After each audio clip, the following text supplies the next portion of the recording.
Professor Temi. This room is about tech jobs without degrees. This is a part 2 session of this topic that we're going to discuss today, and we're just going to help you navigate if you're trying to break into the tech world. That is the purpose of this room. We help others navigate their ways into the software technology industry. And if you don't have a degree in software or computer science or technology, it does not matter. We will help you to navigate your way to the tech world. It's a very lucrative industry. It is a recession-proof industry, and technology and digital world is growing right now. It's going to continue to grow, and there's a lot of money to be made in the tech industry. So this room is tech jobs without degree. This is the part 2 skill set decoded. We are going to talk about how you can break into the tech field without a degree in tech. And we have a lot to unload, a lot to unpack.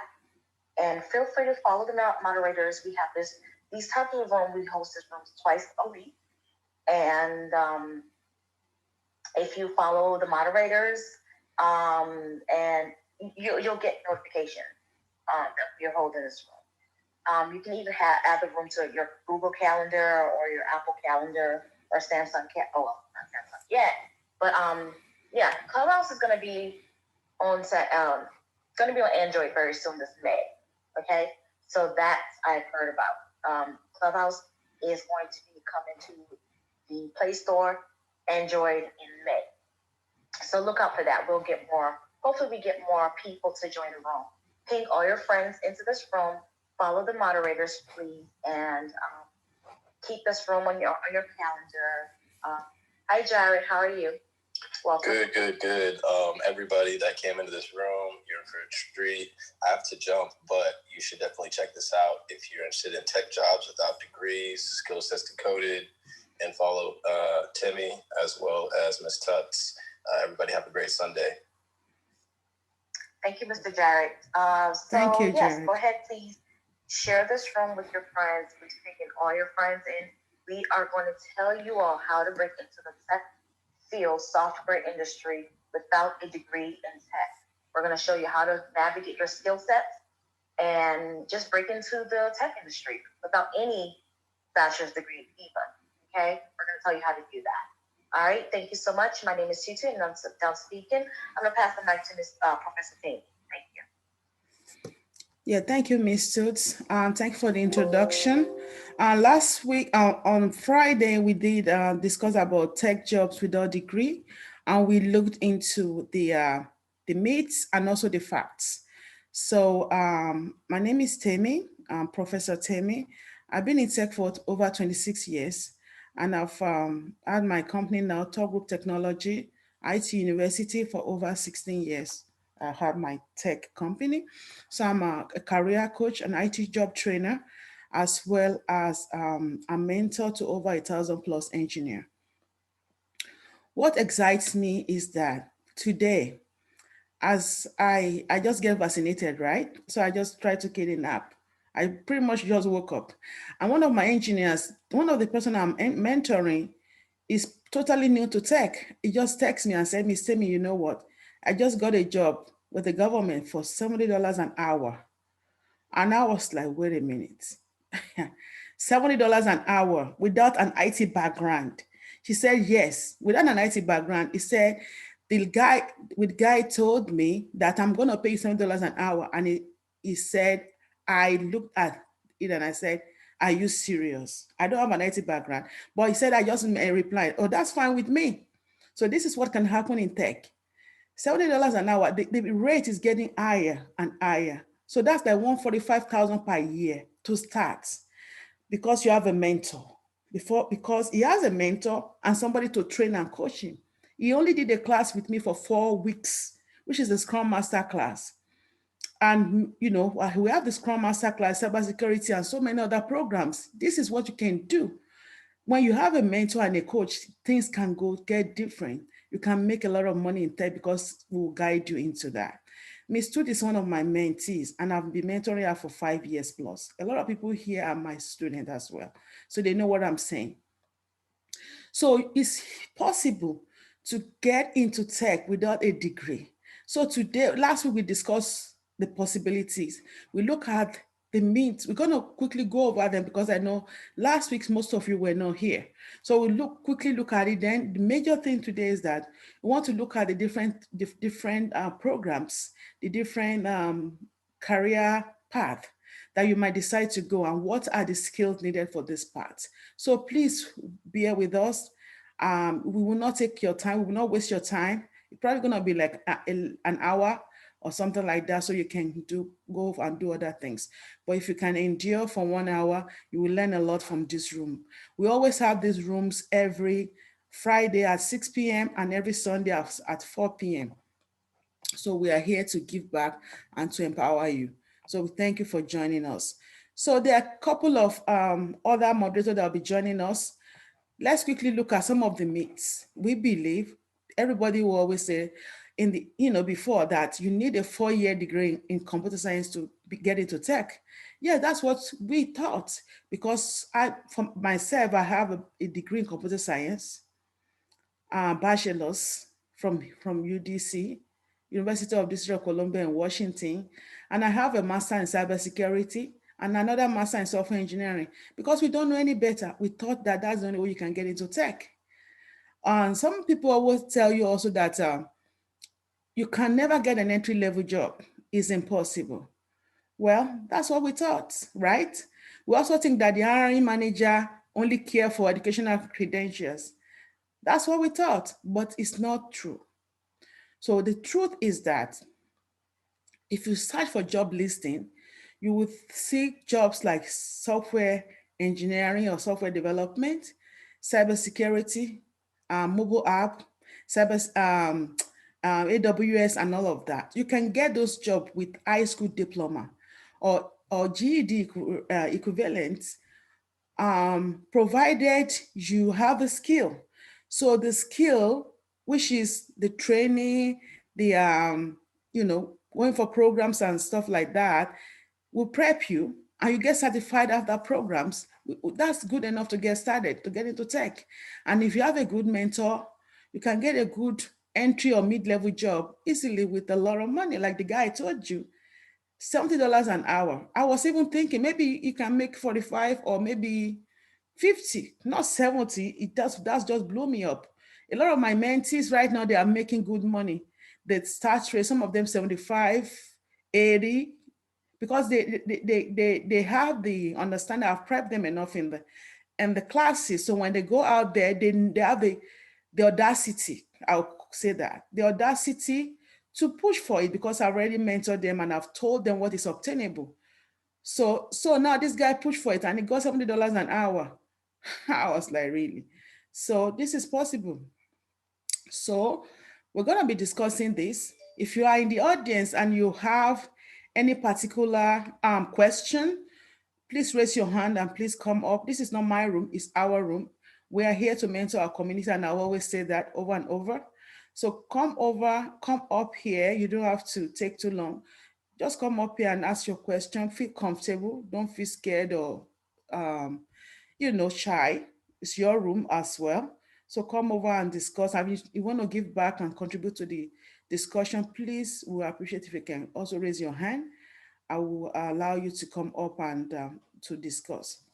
So I will stop right there and now allow Ms. Toots to chime in so that we can go straight into discussing the different positions that you can apply for and what it entails. I'm Temi and I'm done speaking. Ms. Toots. Yes, thank you, Ms. Temi. So as Ms. Temi mentioned, I am a mentee under Ms. Temi. I've known Ms. Temi now for over 5 years, and I was very scared in the beginning. I thought that I had to have a degree in computer science or software or information technology. So when I found out that you didn't necessarily need a degree in tech, that you could take training courses, I still was reluctant because I didn't believe in myself. And I had people that I could reach out to, but I thought, oh, you know what, I'll lose money and I'll just pay them and, take the class and then just lose money. But then I thought about, what about all the student loans I've had? Like large thousands of dollars of student loans that I had going to school, you know, and majoring things. And I wasn't getting any jobs. I couldn't even find internship, not even free internship. I could not find because, oh, you don't have a research background, or maybe because I didn't go to Johns Hopkins. I studied public health. I have, you know, a degree in biology and health education. These are jobs that, you know, you're not going to get paid high income, you know, salaries, but then you accrue all these student loans. And so I've always known that, you know, because my brother is a software developer, right? But he studied computer science. And I've always known that you could make a lot of money from that. And he was making more money than me. And I have a master's degree. So, and I was like, okay, so how do I get into this field? I didn't know. No one told me, because I always thought that everybody would study information technology or computer science and, you know, have a degree in it. There was no one to tell me, to navigate me into, you know, trainings. And then when I did find people who were trained, you know, they just wanted you to pay them large lump sum, and there was no guarantee. So then I thought, well, I had nothing to lose, right? It's either I go back to school, accrue my student loans, which I did. I went back to school to do an online certification in cybersecurity and still end up dropping out because guess what? It's online. There was no mentor. The teacher, I couldn't reach the teacher. The adjunct professor, she didn't respond back to me. You know, there's a lot of people in the classroom. The classes are online. There was no one to coach or mentor me. So I decided to drop out, okay, and not get that certificate because I already had a master's degree. Why take another, you know, more loans as I already did and waste more time? So I said, I have nothing to lose here. So I was being nosy. I kept Miss Tami's contact, but I was too scared to contact her. So definitely, eventually, I just decided, take your chance and contact Miss Tami. Contact this lady. What more can you lose? You have nothing to lose. You already have thousands of loans already, right? And you have no job still. So I contacted Miss Tami, and that's how we started. She literally coached me through everything. From my resume, I had a boring resume. I didn't even know how to make resume. Miss Tami gave me a template resume. She helped me, you know, transfer my skills into the tech. I didn't even know there was such thing as transferable skills. Okay, can you imagine? I have all this, you know, I'm educated and have all these degrees, and still I didn't even know what transferable skills were. I didn't know that it was a thing. I just knew, okay, I knew how to use Microsoft Office, and that was it. Miss Tami mentored me, literally encouraged me, helped to build my confidence. We did mock interviews. I took her certified authorization professional class, which is a CAP class. It's basically a cybersecurity compliance and policy class. And I also took her Security Plus class, and I took her CYSA Plus class for vulnerability management. These are all cybersecurity classes, and these are classes that are recognized by the federal DoD contract. These classes are equivalent to DoD 8750 on an IAT IAM level, and these are accredited DoD training courses. I am not lying to you all. It's all about packaging. It's all about how you have confidence to build yourself and sell yourself. I am not lying to you, and I swear on this, on everything I have. I've been offered 3 jobs before I even had a certification, before I even passed the exam, because I don't like exams, okay? I took her training classes. I didn't even take the exam to sit in the training center yet, and I've been offered jobs. And when I'm telling you jobs, these are 6-figure earning jobs. And I'm not saying this to brag. I'm telling you all, you can do this. You can do this, okay? And I didn't go to school for this. I didn't have a bachelor's degree in cybersecurity or information assurance. I knew nothing about information assurance until I met Professor Tami. I have family members in tech, but they had degrees in computer science. I bet you they don't even know that you don't have to have a degree in tech. Like Ms. Tami said, she went to school for it, right? You don't have to have a bachelor's degree in technology, but you do have to have the skill sets and experience, right? You can package yourself. If you've been working as a help desk, or if you've been working in, companies that are, every company right now, every organization has a cybersecurity or information or a tech department, right? You can still leverage skills. I was working in the hospital, taking training, HIPAA training. and security awareness trainings. I didn't even know all of these things that I was taking for patient data. I didn't know I would take all of these and I would need all of this in cybersecurity. I didn't know all these would be useful to me later, because these are annual trainings that you have to take. So cybersecurity and technology really is everybody's concern, because we are in a digital age. Hospitals use computers and have patient data. Okay, so you can transfer those skills into leveraging your resume to get it into the tech field. Okay, you've worked with patient data, right? You've worked with, you've collected demographic or information. You've collected patient data, so that's still information that the computer is. Those are assets to an organization, and we have a technology department that helps to protect those assets. They do risk assessments and things like that. So you can leverage those skills to, your resume. And that's basically what I did, because I took her training classes. I knew exactly how to transfer my skills. I knew what, policies or federal policies, cybersecurity policies and regulations could be applicable to your, every system.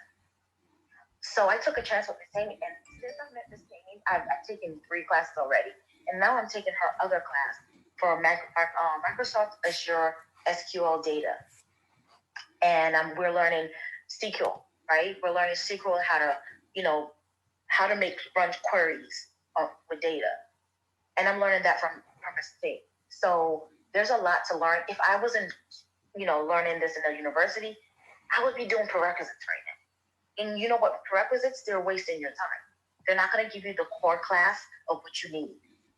She is giving us a 12-week course, okay? And she's taking us straight to the point. No prerequisites, no nothing. All those prerequisites waste your dollars, right? So we are here to tell you all, if you don't have a bachelor's degree, there's no need to have student loans anymore if you have the knowledge.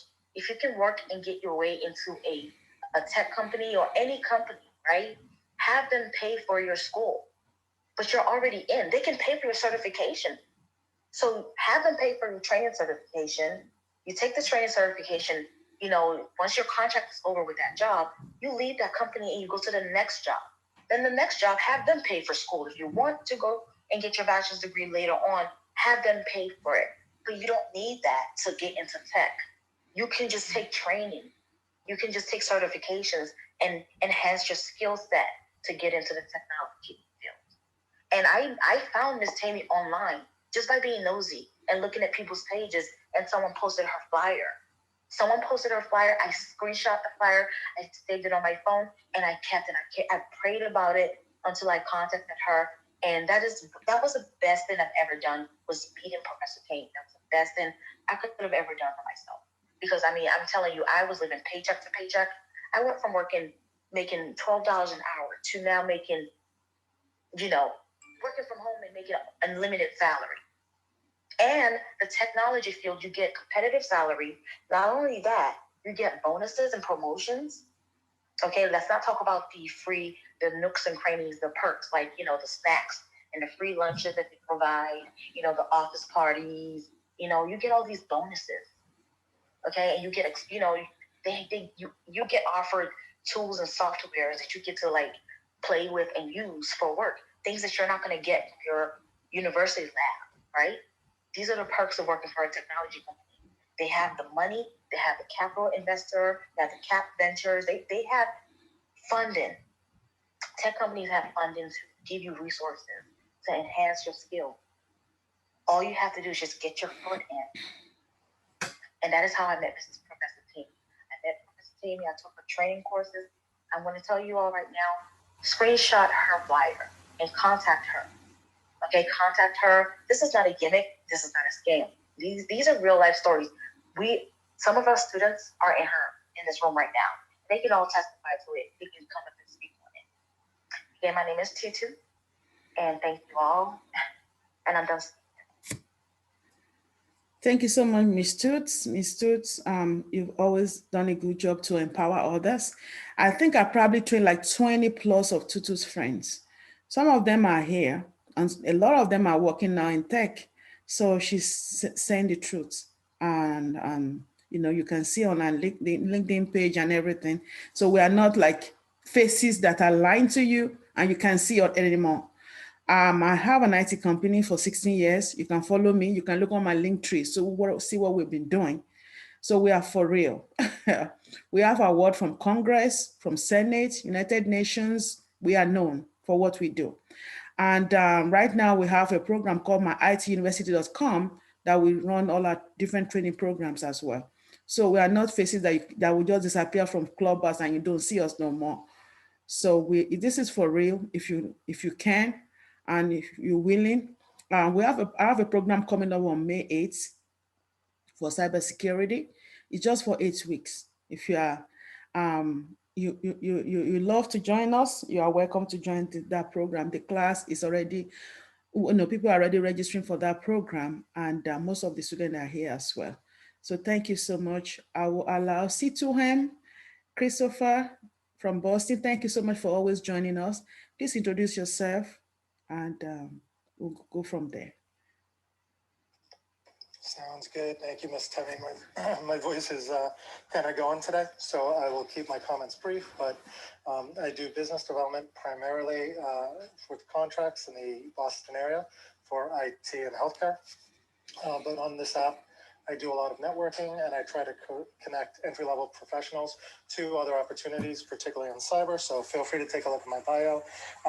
Easiest way to connect with me would be via LinkedIn or Instagram. This is Chris from Boston. I'm done speaking. Thank you, Christopher. We really appreciate you. Yeah, Mr. No problem. You can let me know if there's a topic as well. Like I said, I'm just trying to save my voice a little, but if there's something you need me to speak to, I'll see if I can get enough voice up to comment. Okay, thank you. Thank you so much, Christopher. You're always great, helping us every time. We're talking about tech jobs without degree. So today we're going to be looking at the different tech jobs, discussing the skill set they need for each of the jobs. So that's what we're going to be doing today. So Mr. Kelsey, can you please introduce yourself? Thank you for joining us again. And Ms. Anna is also here. Thank you. My name is Kelsey Ruger, and I am the VP of Product at Hello Alice. And I'm glad that you guys took the time to give them that introduction. Just a little bit of background on myself. I also teach at the University of Houston. I teach both technical classes and product management classes. And it's always interesting the misconceptions people have about what it takes to get into the technology or design or product management field. And so glad to be here, answer any questions that anyone has. And I will also add that one of the things that our company does is we work with lots of small businesses, and they need lots and lots of technical help. So even if you get into it as a freelancer or as a consultant, there'll always be work for you. In fact, I ran into some on Clubhouse today. So I'm glad to be here and welcome any questions that anyone has. And this is Kelsey, and I'm done. Thank you so much. And you'll be very useful here today because we're going to be looking at the different tech roles and see what are the skills needed. So please stay with us so that you can help us decode those skill sets. Thank you so much, sir. Anna, you're welcome. Please introduce yourself. Thank you, Ms. Temi. Good afternoon. This is Anna Anderson. Good afternoon, everyone in the room as well. I am a project manager as well as a career coach in project management, and I just hope I women who are trying to get into project management or Scrum Master role learn how to, the steps that they need to take to get into those roles. So if you're interested, please reach out to me. I'm here to support Ms. Temi in her room. I also have an event next Saturday at 7 p.m. Central Time on the 7 steps to land your six-figure salary as a project manager or Scrum Master. Thank you, Ms. Temi, and I'll be here to support you until around 4:15 Central Standard Time. Thank you. Thank you so much, ma'am. We really appreciate you. I'm also an adjunct professor at 3 universities right now. So I know what it takes to lecture as a university as well as lecture in real life, like by the side. We go deep and deeper because we can decide to create our own curriculum and see how we can go deep enough, because we need the student to go straight into the job market after the classes. So it's very important that that you understand that. So we're going to start straight decoding those roles. So I'll start with web development. So web development is very important. It's one of the easiest way to get into tech. You know, like I said before, I started off as a software engineer. So software engineering is what I was doing for a long time.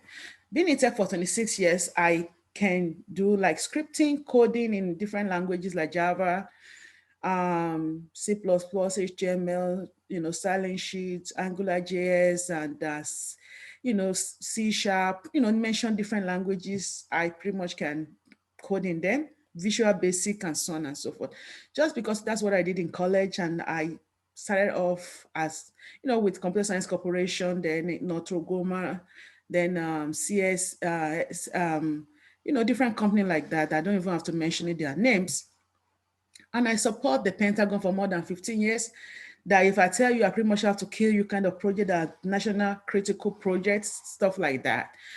And web development is great because that's what I started with. It's hands-on. It's just that it's a little, I mean, it doesn't have to be complicated. There are easier ones to do. So if you know any of those coding that I mentioned to you, Python, you can easily get into tech. I teach kids Python during the summer camps. I have a summer camp that I do for kids, K through 12. And even good news right now, I'm partnering with Microsoft for summer, for the summer, this coming summer, for STEM club for K through 12 for kids for free. So that's what I'm getting into, trying to see how I can empower my community. So it's very important. So Python, all this coding scripting is what I can do with my eyes closed. And I love to empower people and to give back to the community in those ways.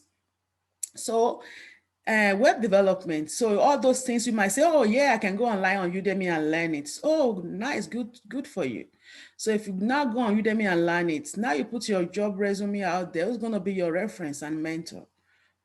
You're probably not going to get anyone to do that because the company will have to verify your project and they want to talk to someone that have seen you as a mentor. So that's why you need to network, connect, so that that person can stay right there for you and tell them, oh, I've seen her, him doing it, is this, is that.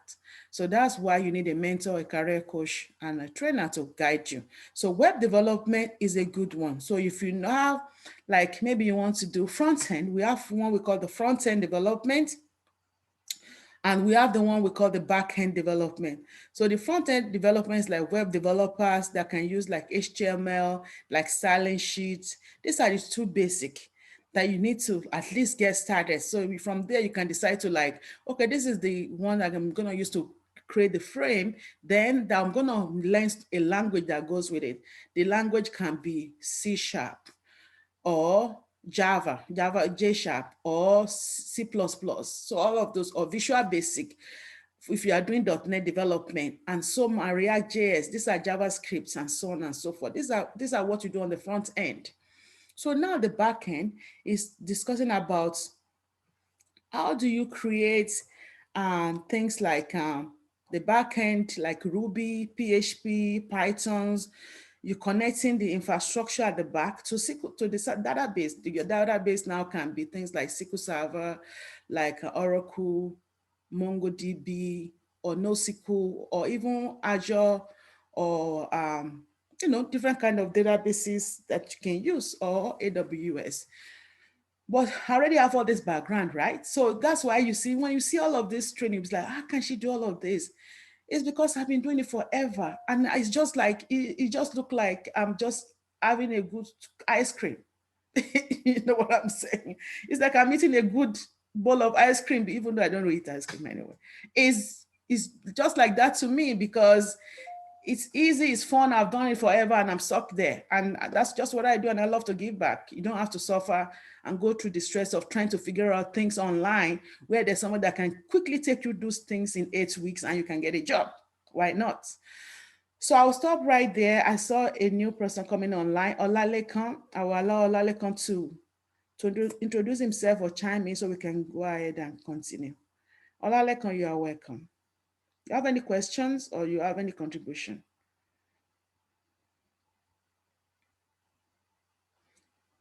Is Olalekan there? Or maybe it's busy right now.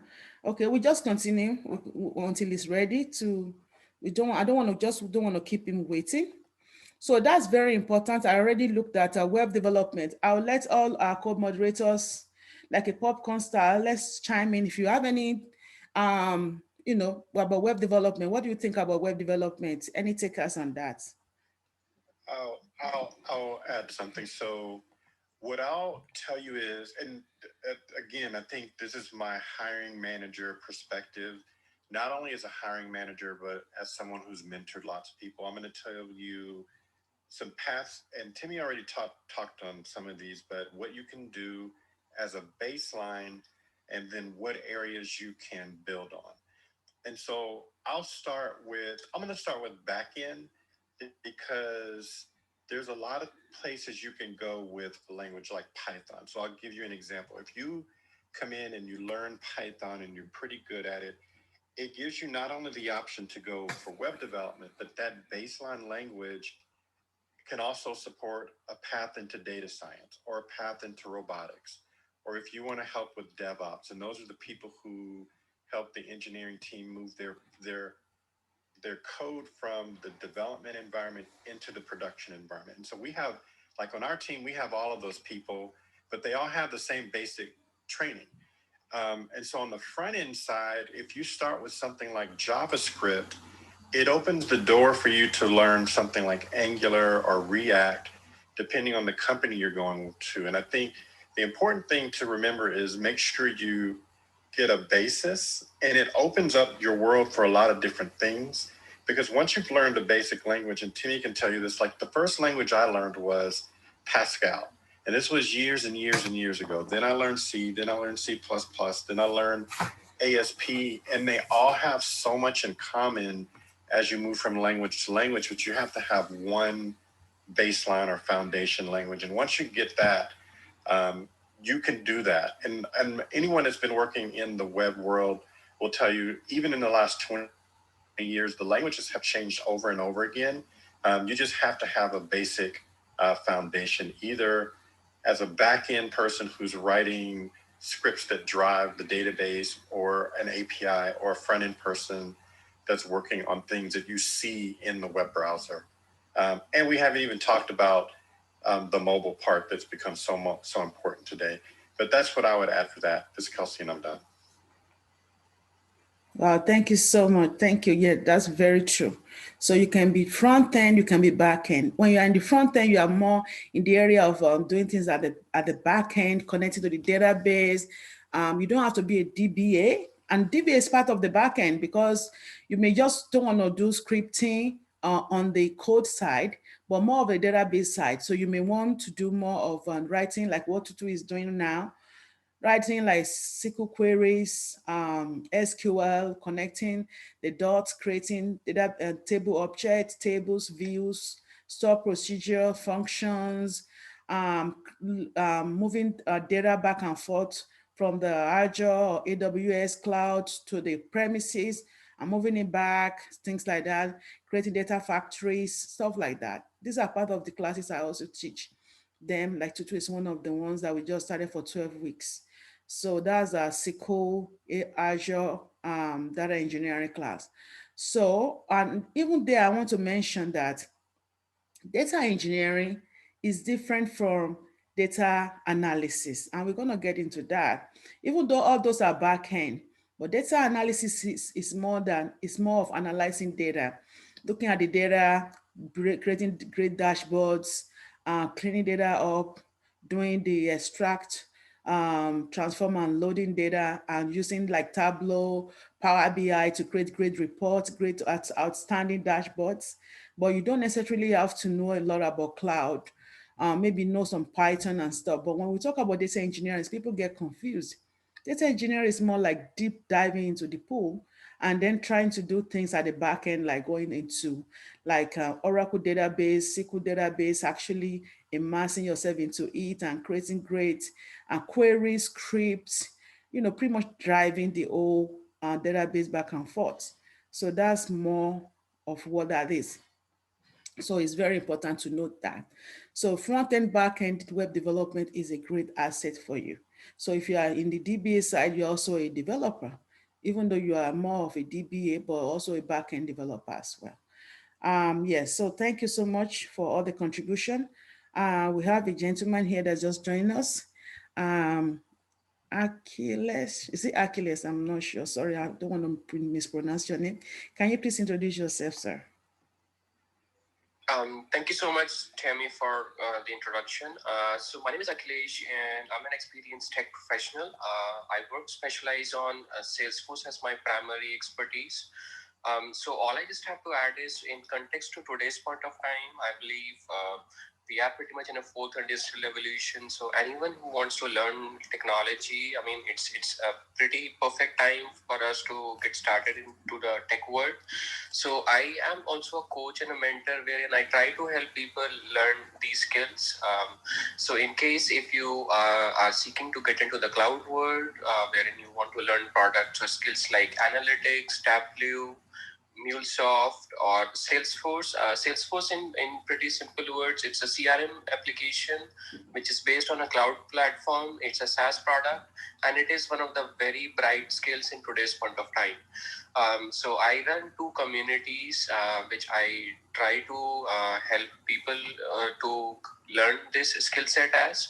So maybe if there are women who are interested to get into the tech world, irrespective of whichever the profession you are in, I've helped a lot of mentors to get into that aspect. And there is another community which I have, which is focused around the students or the newbies who are learners. So please feel free to connect with me on LinkedIn, and I'm more than happy to just help out people understand who are present in the room as an attendees to join and seek any help in regards to that to kickstart their journey.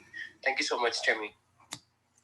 Thank you so much. We really appreciate you joining us, and we hope that you can stay with us, because we know we need all these technical folks to also guide, to also help us, so that we can discuss all the skill set. We are going deep down into the skill set today, and we need to discuss what is needed for each of these job roles. So thank you so much. We appreciate it. Sure, Temi. I'll stay around and I look forward to all the questions. Thanks. Okay, thank you so much. Yeah, we have Akshit.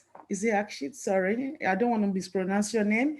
Can you please introduce yourself, and if you have any input? Thanks for joining us. Yeah, so hey all, this is Akshit this side, and I'm an upcoming SD. I'll be graduating this year, and I'm into mobile development with Flutter. I love hackathons. I've been to hackathons. I've won 9 of them till now, and I'm a tech enthusiast. So anything in between, from AI, ML, mobile, web, cloud, anything you could ask me. Yeah, thank you. Wow, we are so blessed to have you all. Thank you so much for joining.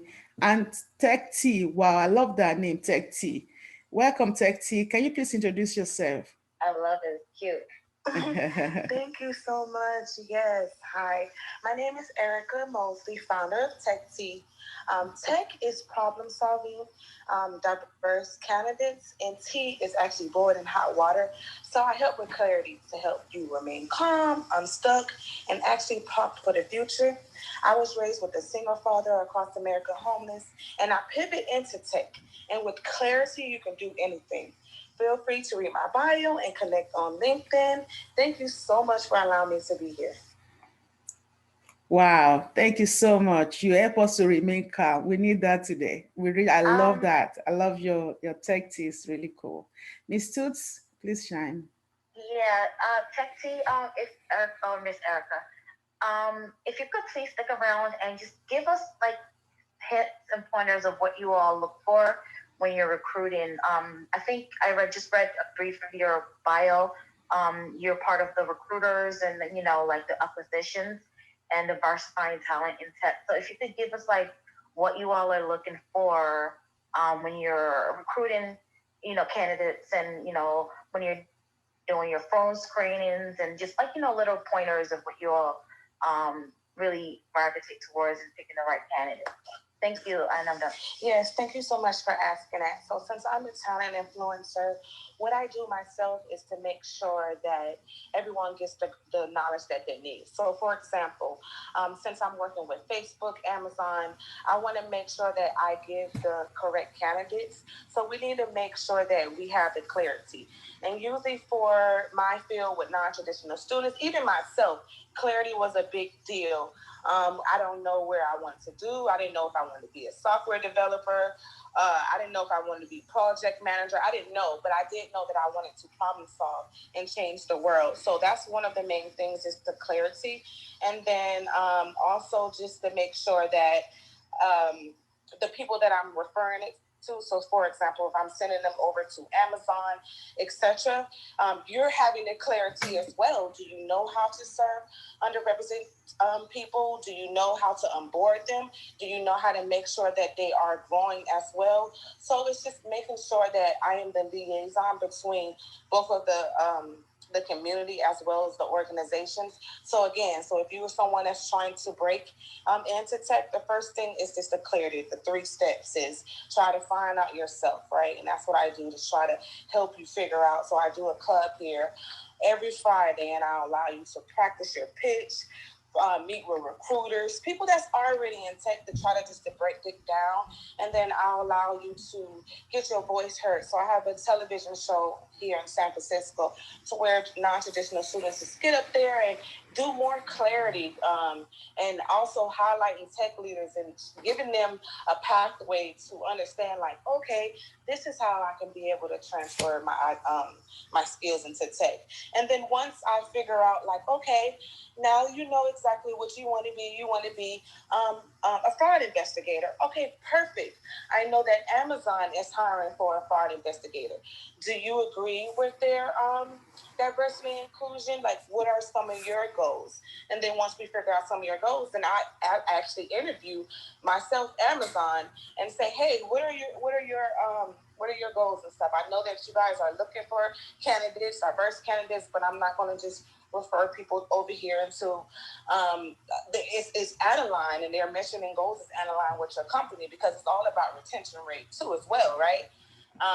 So I just interview them and just interview the community and make sure that it's a perfect match, if that makes sense. Yeah, that I'm really. here and I'm done speaking. Yeah, thank you so much. That really made a lot of sense. Thank you so much. Yeah, from your perspective. C2M from Boston is also a recruiter. Can you also chime in that aspect? I think that's a good direction to go also. Sure, I can make a brief comment. And, Erica is nice enough to let me be in some of her rooms, so I'll definitely +1 everything she said. She runs a great room with a lot of energy. But I think from a recruiting standpoint, it's really about, your differentiator is really your networking. When you listen to Erica's talk, she was talking about Facebook and Amazon. So, just applying through the ATS, that is doing something, but it really doesn't give you visibility.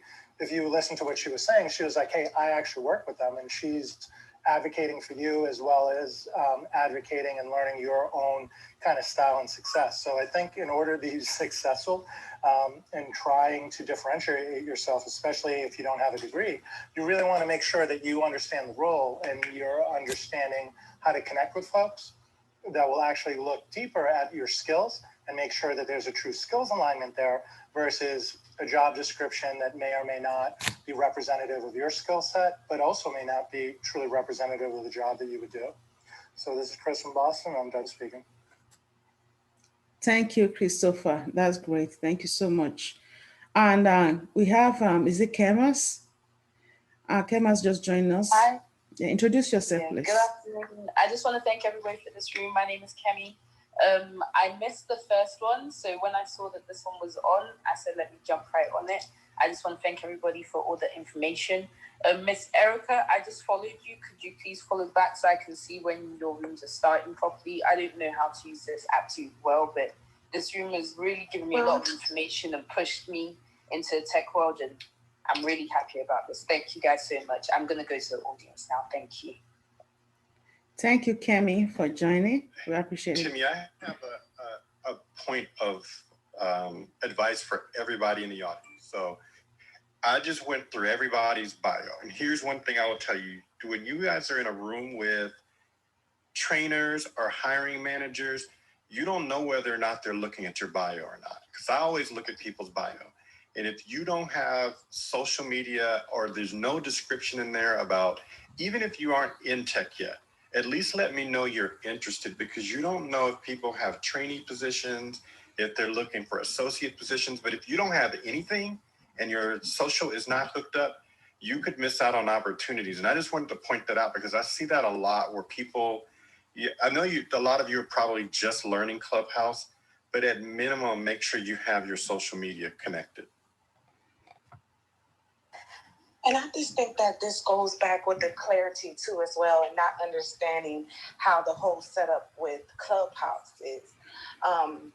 Then that's the reason why I started up my club, so that way you can just go in there and you can literally just ask these questions, because like you said, Kelsey, you can just mess up a whole opportunity to where you can literally just get a job. And then due to the fact that you didn't have your bio written out, it's just like you literally missed a shot. And being that Clubhouse is, I say it's kind of small, especially if you're in the tech world. We all know each other. We constantly see each other. And if you don't have that bio up and you already spoken, they're like, all right, I already know that person. There's no need to go back and try to figure out exactly what that person is. They already spoken. So I feel like if you are going to go into these rooms, make sure that you analyze and be prepared, because again, you can be able to get a job, start a whole new life on it. And again, that's why I started up my club, so that way you can just go in there, practice. It's not like you can still get a job in there, right? Because I got recruiters and all that, but I still want you just to be prepared, so that way whenever you do go into Jared's room and they have all these opportunities, you're not asking them questions. You're ready for that opportunity to get hired. And I'm Erica, and I'm done speaking. Thank you so much, Erica. We truly, truly appreciate you for joining us.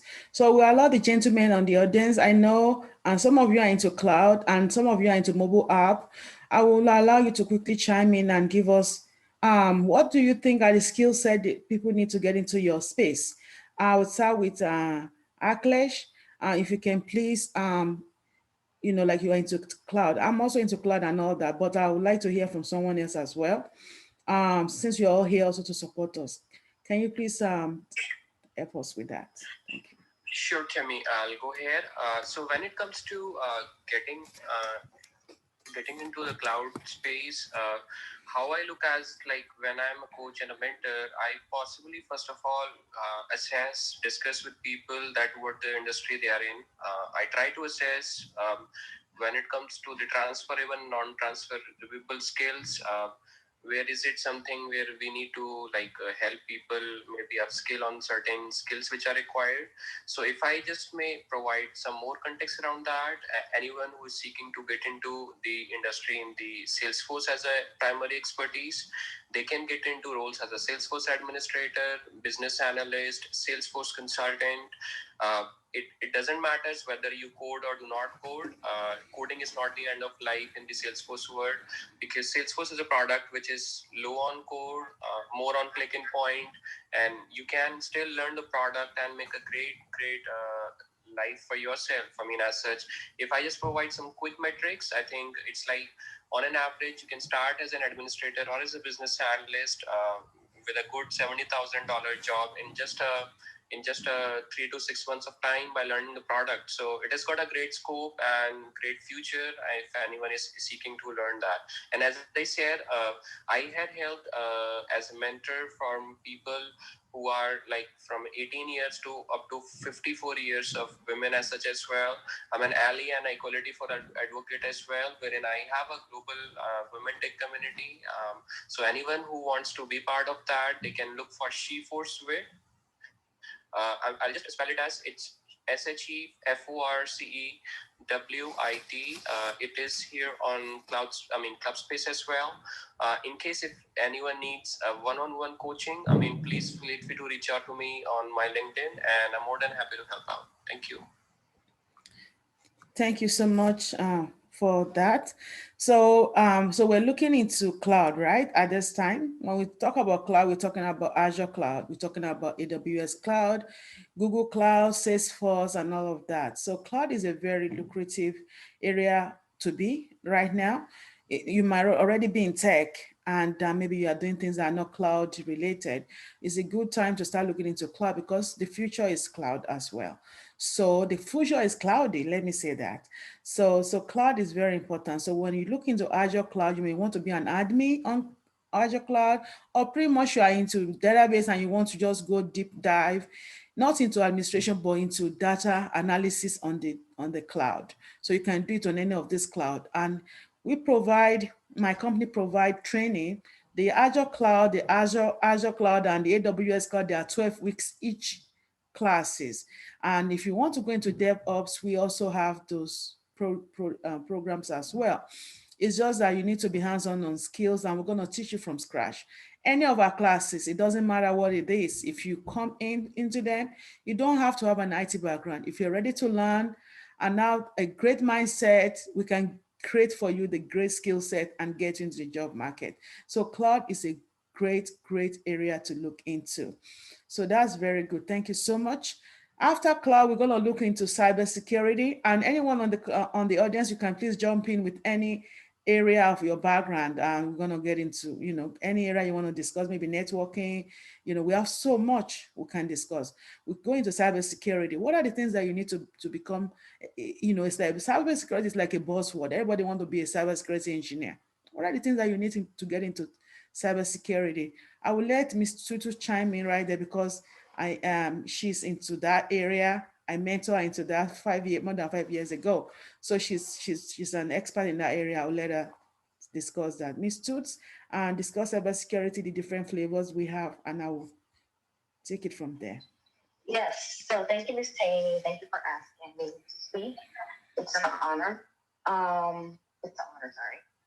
Yes, for cybersecurity, you have to be knowledgeable in Microsoft Word, just in general Microsoft Office, because a lot of the tools that you'll use, a lot of the documents that you'll work with will be connected to Microsoft Word, right? When you share files, you'll be opening files in either PDF or Microsoft Word, Excel spreadsheet. And so those are like skill sets that you can include on your resume. And then you need to know the domains of cybersecurity, whether it's, the risk management framework. There's different frameworks in cybersecurity. There's high trust that a lot of healthcare providers or healthcare industry use. Then there's the HIPAA. You need to have knowledge in HIPAA, PCI DSS for financial institution, financial management. And cybersecurity, the essence of cybersecurity as like the foundation, has a lot to do with policies, regulations, guidelines, rules, a lot of compliance. Okay, so in terms of compliance, there are federal regulations, like NIST have publications that a lot of companies use. NIST special publications. There's a lot of it. NIST, that is the National Institute of Standards and Technology. They have special publications that is regulations that your system application has to be in compliance and abide by. Like, they have the rules and regulations that your company, organizational business function have to abide by, the NIST guidelines, right? And then you have the FISMA and your OMB. All of these regulations provide you, really prepare you to get audited by the federal government, or, whether it's a third-party assessment or internal, external assessment. You have clients and you have stakeholders. You assess their systems to make sure that they are in compliance with these, with all these regulations and policies, right? And so your policies come in forms of files and sharing documentation. So you have to go through the entire risk management framework. Risk management framework is I believe 7-step. Okay, it used to be 6 steps, now it's 7 steps. And then you assess your security controls, right? There are security controls in, control families, control enhancements that every system implements, right? Security controls could be like a certain security control could be like privileged access, right? Non-privileged access, functions of job roles, separation of duties. Okay, access control is a very, very key aspect of securing your data for your, securing data of your organization, securing the assets of your organization. This is what protects your, your data, your applications, your website from being hacked, from being exploited. There's different types of, attacks that you can have from outsiders, from phishing, spams, ransomware, denial of service attacks, the DDoS attacks. So when you implement these certain security controls, it makes it difficult for an outsider, a person with non-privileged access, to exploit your system. Okay, because we all know how hacking works, right? There are different, like, people can send you emails, spams, you click on it, like clickbait. Once you click on it, it disrupts your whole system and creates an attack, a worm into your system, it shuts everything down, right? And then, so you create documents that the NIST and the federal government, FISMA, you create security packages. And part of the security packages is having a contingency plan, contingency planning and your disaster recovery plans. These are policies that a lot of companies, I believe, really overlook. And I was in one of the rooms in Clubhouse, I think last week, and a lot of the, the CISO, the Chief Information Security Officers and Chief Technology Officers, they really were saying the things that I've been noticing. When I try to apply for startups, because I'm really obsessed with startup companies. I believe, like, especially startups in California, I feel like they not only do they pay very well, okay, but because, like, everything Silicon Valley startups usually start in Silicon Valleys, right? It's a big technology hub in California.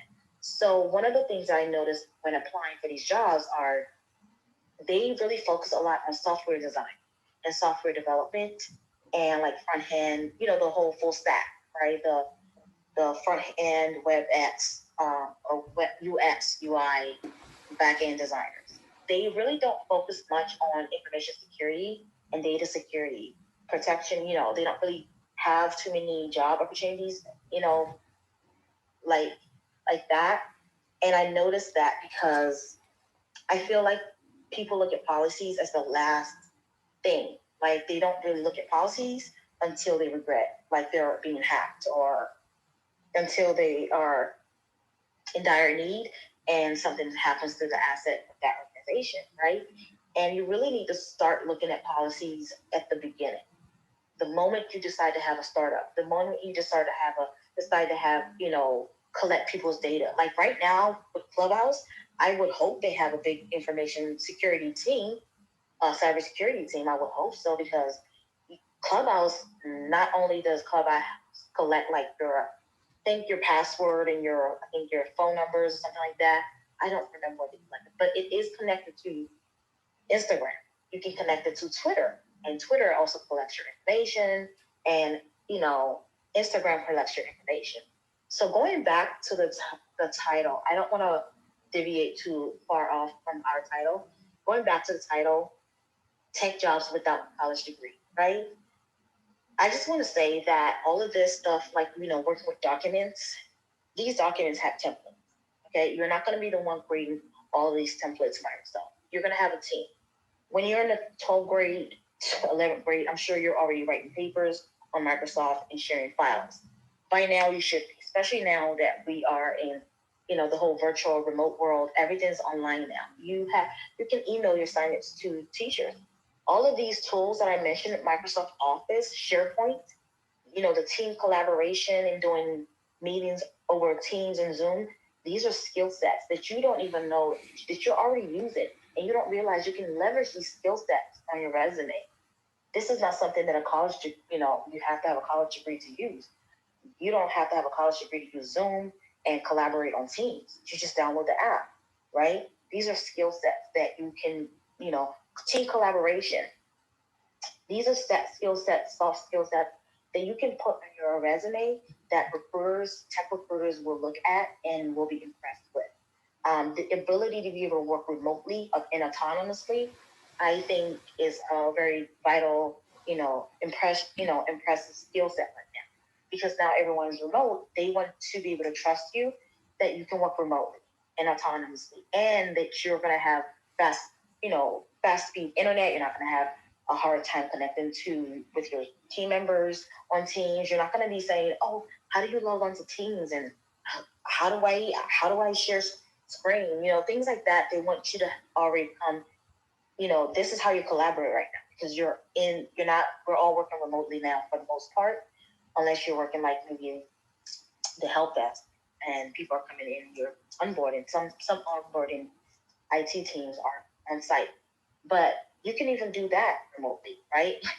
So to share screen remotely and to all of this stuff, Zoom, Skype, Microsoft Teams and SharePoint, these are important tools that they want to know. Recruiters want to know on your resume that you are able to use and navigate without people teaching you. I've had meetings that were, interviews that were set through Teams, and I can't tell them, "Oh, I don't know how to use Teams," or "I'm having problems connecting."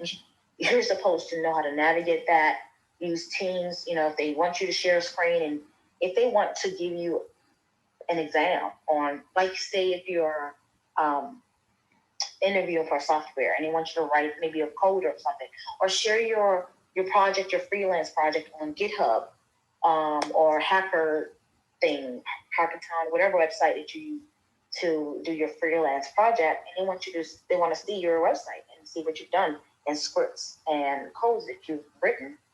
They can say right there, "Can you share your screen on Teams during the interview?" And you're not going to tell them, "Well, how do you share your screen?" That already will disqualify you. Like, okay, so you can't share your screen, you don't know how to use Teams, and you want to work remotely, you want to work for us. These are skills that I think people are like passively looking, you're not really looking and thinking about. These are skills. These aren't like, you're not writing a whole program. This is just you knowing how to use an application. Those are soft skills. Those are skills that you don't have to have a college degree to use, right? You have kids nowadays, people are on YouTube. They're editing, using drones and editing their videos on YouTube. These are skills that you need. That's actually on my to-do, is to learn how to edit, okay? And I can put that as a soft skill on paper. I can use that as a side project, a freelance, that, I have YouTube videos, a YouTube channel, and, I'm editing, and they'll probably look you up, right? If I'm a recruiter, I'm going to be curious to see what you're saying, and I'm going to go on your channel to see how your videos look and how well your editing is, right? You never know. You never know. They want to see creativity, right? And the only way for people to see creativity is if people can see that you have your own website, if you have a blog. I just recently learned that even blogging can help. Like, one lady, she said she came into the tech world and she didn't have a background in tech, but I think her and her mother, they had someone scammed them through their credit card. And once they were scammed, they were victims of identity theft.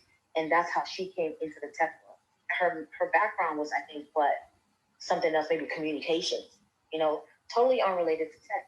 And because her and her mother were victims of identity theft, she decided to open up like an article or blog about identity theft. And I saw this video on LinkedIn. And from there, she told the recruiter, "This is what happened. This was my experience. I opened up a blog.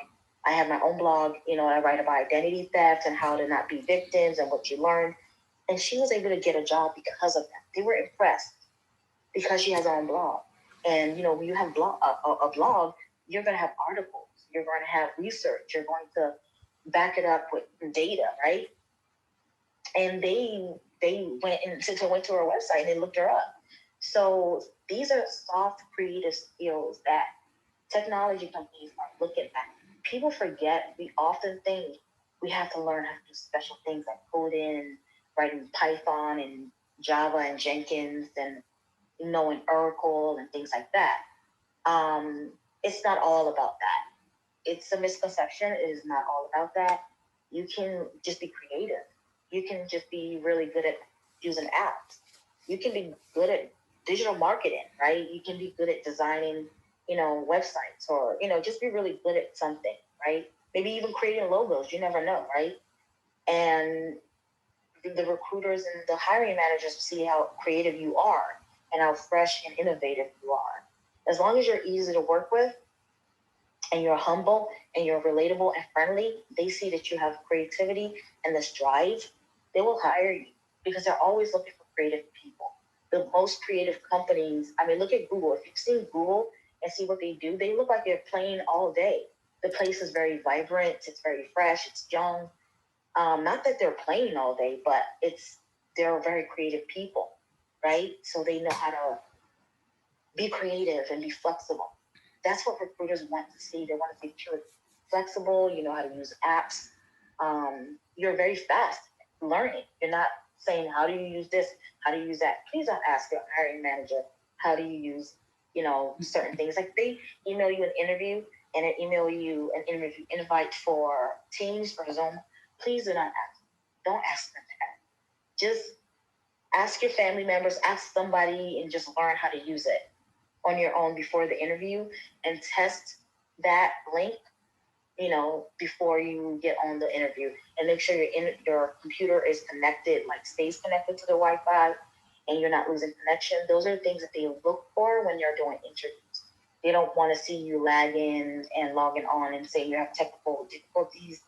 They don't want to see that. So to me, that's what you really need to get into the tech field. If you are young and you know how to use all these apps and you're a fast learner and you can work very fast paced and you're quick to learn. Once you put that and you get your foot into the technical world, then you can navigate your way and see which certifications you need. For me, I took the Certified Authorization Professional, the CAP class, which is a DoD 8750 IAM equivalent certification. A lot of defense contractors really look at the risk management framework, which is under the CAP class. And Professor Temi, she taught me that. Okay, so Professor Temi taught me the CAP class, and she also taught me the CompTIA Security Plus training. And I also took her CYSA Plus Cybersecurity Vulnerability Management class. And that's technical but I took that way after I've already started, into my field. I took that last. I took the CAP class first because the CAP class is more compliance, policies, regulations, guidelines, like a whole process.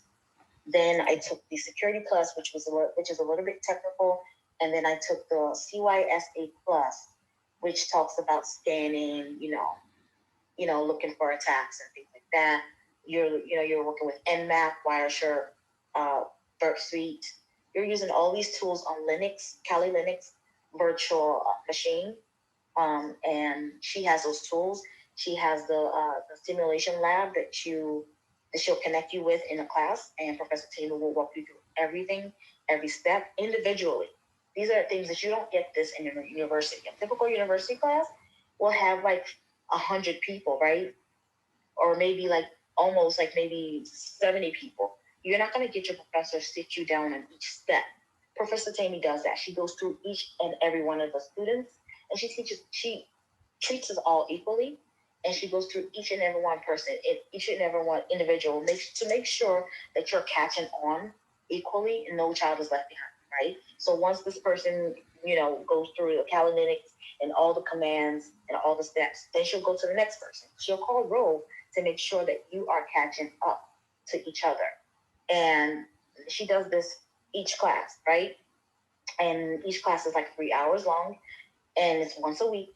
And you can work with groups. She'll make sure that you all connect together on WhatsApp, connect together and we'll have group projects. And now I'm taking her Azure SQL. We're running queries on data, collecting data, how to group data, and compile data on SQL and run queries. But she was the one that helped me navigate my way into the cybersecurity, information security, world. And now I'm in the industry, and now I'm familiar with the cloud, AWS. I'm familiar with Azure, but I didn't know how to navigate my way in. But I took transport Professor Temi. I took the class, and she worked with me, and she will work with you at your own pace. You would not get this at a normal university. You're not going to get that one-on-one mentoring, work with you at your own pace, because all they want is for you to take the class, submit your assignment. And I'm pretty sure it's hard to get office hours, right? You're not going to get your professor's phone numbers. You will have Professor Temi's cell phone number. You will have her email, direct personal email. So that's how you get your way into the technical world. You bypass all the prerequisites. You go straight into taking the CAP class. The CAP class it's an entry-level class. You're not writing codes. It's entry-level, strictly documentation, files, and policies and compliance. That's it. You just learn your framework, and you learn the steps of each framework, right? And the domains and topography of these frameworks. And you talk about your applications, and things like that. Now, the designing part, you have a cybersecurity team. You might have your cybersecurity, the information security architect, or the network team. Then they will provide the designing part, like the system diagrams or the network diagrams, which you don't have to worry about right away, because you'll be working with a team once you get into the technical. Then you'll use Microsoft Vision. Then you'll use Microsoft Visio or Microsoft Project. All of these tools, you can learn that with the team, right? And you'll be provided access to these tools once you join in. But the entry-level part of it is just strictly documentation and policies, which everybody can do, right? Because we've all used Microsoft Word and Excel spreadsheets. And you'll be provided with templates that you're not going to be creating the templates all by yourself. And even if you have to create templates sometimes by yourself, it's not like you're going to die. You can Google templates online, and you can take what you find online and create your own from what you see online. Everything is online now. So that's the lucky part about it, is Google is free for us, right? And that's it. I just want to encourage everyone, make sure you contact Professor Temi if you're trying to get into the tech field. She is teaching also Scrum, and she teaches project management. So if you also want to, she's also an Agile professor. So if you want to get into the Agile development, she will teach you project management in Scrum. If you want to do Oracle database, DBA administrator, Professor Temi teaches that as well. And if you want to get into the cloud, and if you're already in the cybersecurity field, but you want to, take, AWS or Azure, she can also teach you that as well. My name is Tutu, and I'm done speaking. Thank you, Tutu. That was a great download. Thank you so much for that. And I don't know if anyone in the audience have a particular area. I know some of you are like project managers. Some of you are like product owners and project managers and so on and so forth. If you want to chime in about your own, because you're all into tech. So anybody want to chime in the audience? I mean, moderators, if you want, if you've not mentioned your own area. I know product management is one area we want to look into. Networking is another area. Anyone want to chime in those areas? Sure, I can chime in. So, I mean, are you looking for us to give them sort of a download on? Yes, because what it takes for each area? Yes, sir. Because most of the time, people don't necessarily know what to do to get into do. They like the title, or product management, or data analytics, or Scrum Master, project management, so on. What do I need to get into them? They don't know. So I noticed that most of the time we don't discuss that on the Clubhouse. So I decided to dive down I know we've done this like maybe 5 weeks ago, but now I really want to do it again. The people can actually know what they need to get into those roles. So that's the plan for today. If you can help us in any way.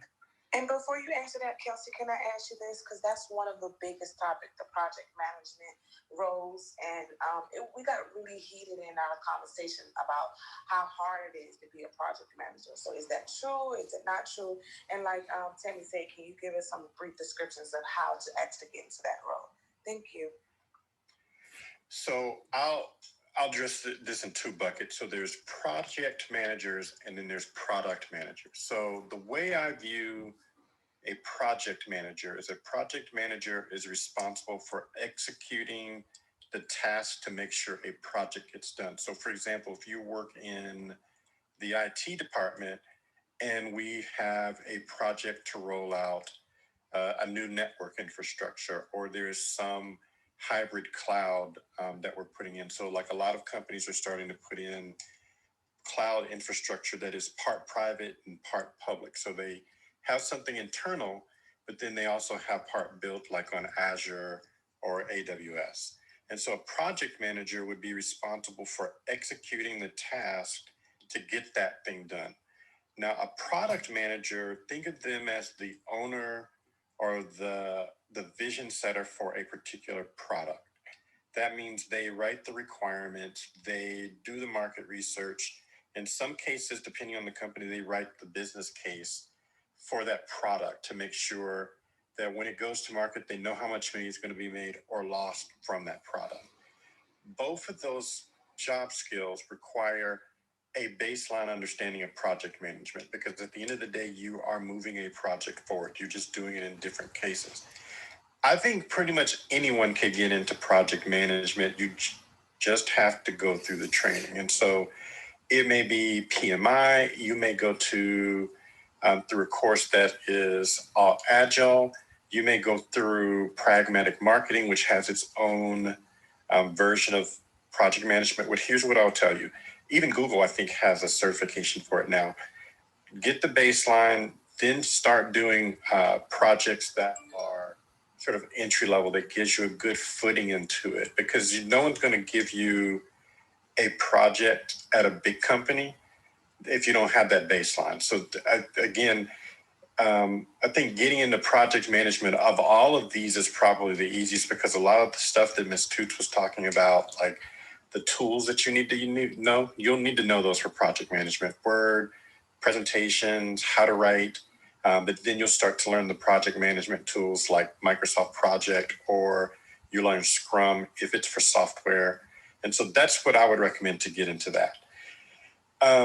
In our group, we also have other roles, and so we've already talked about software. So I'll talk about the other two that sort of fall in this technical umbrella, and that's product design and data science. So product design is a whole nother segment of skills that you need to have. And I would recommend, if you're interested in that, start out looking at things like UX that don't require the visual training, because visual design is a little bit different than the UX design. So the user experience team they're designing the interfaces that the software engineers will build.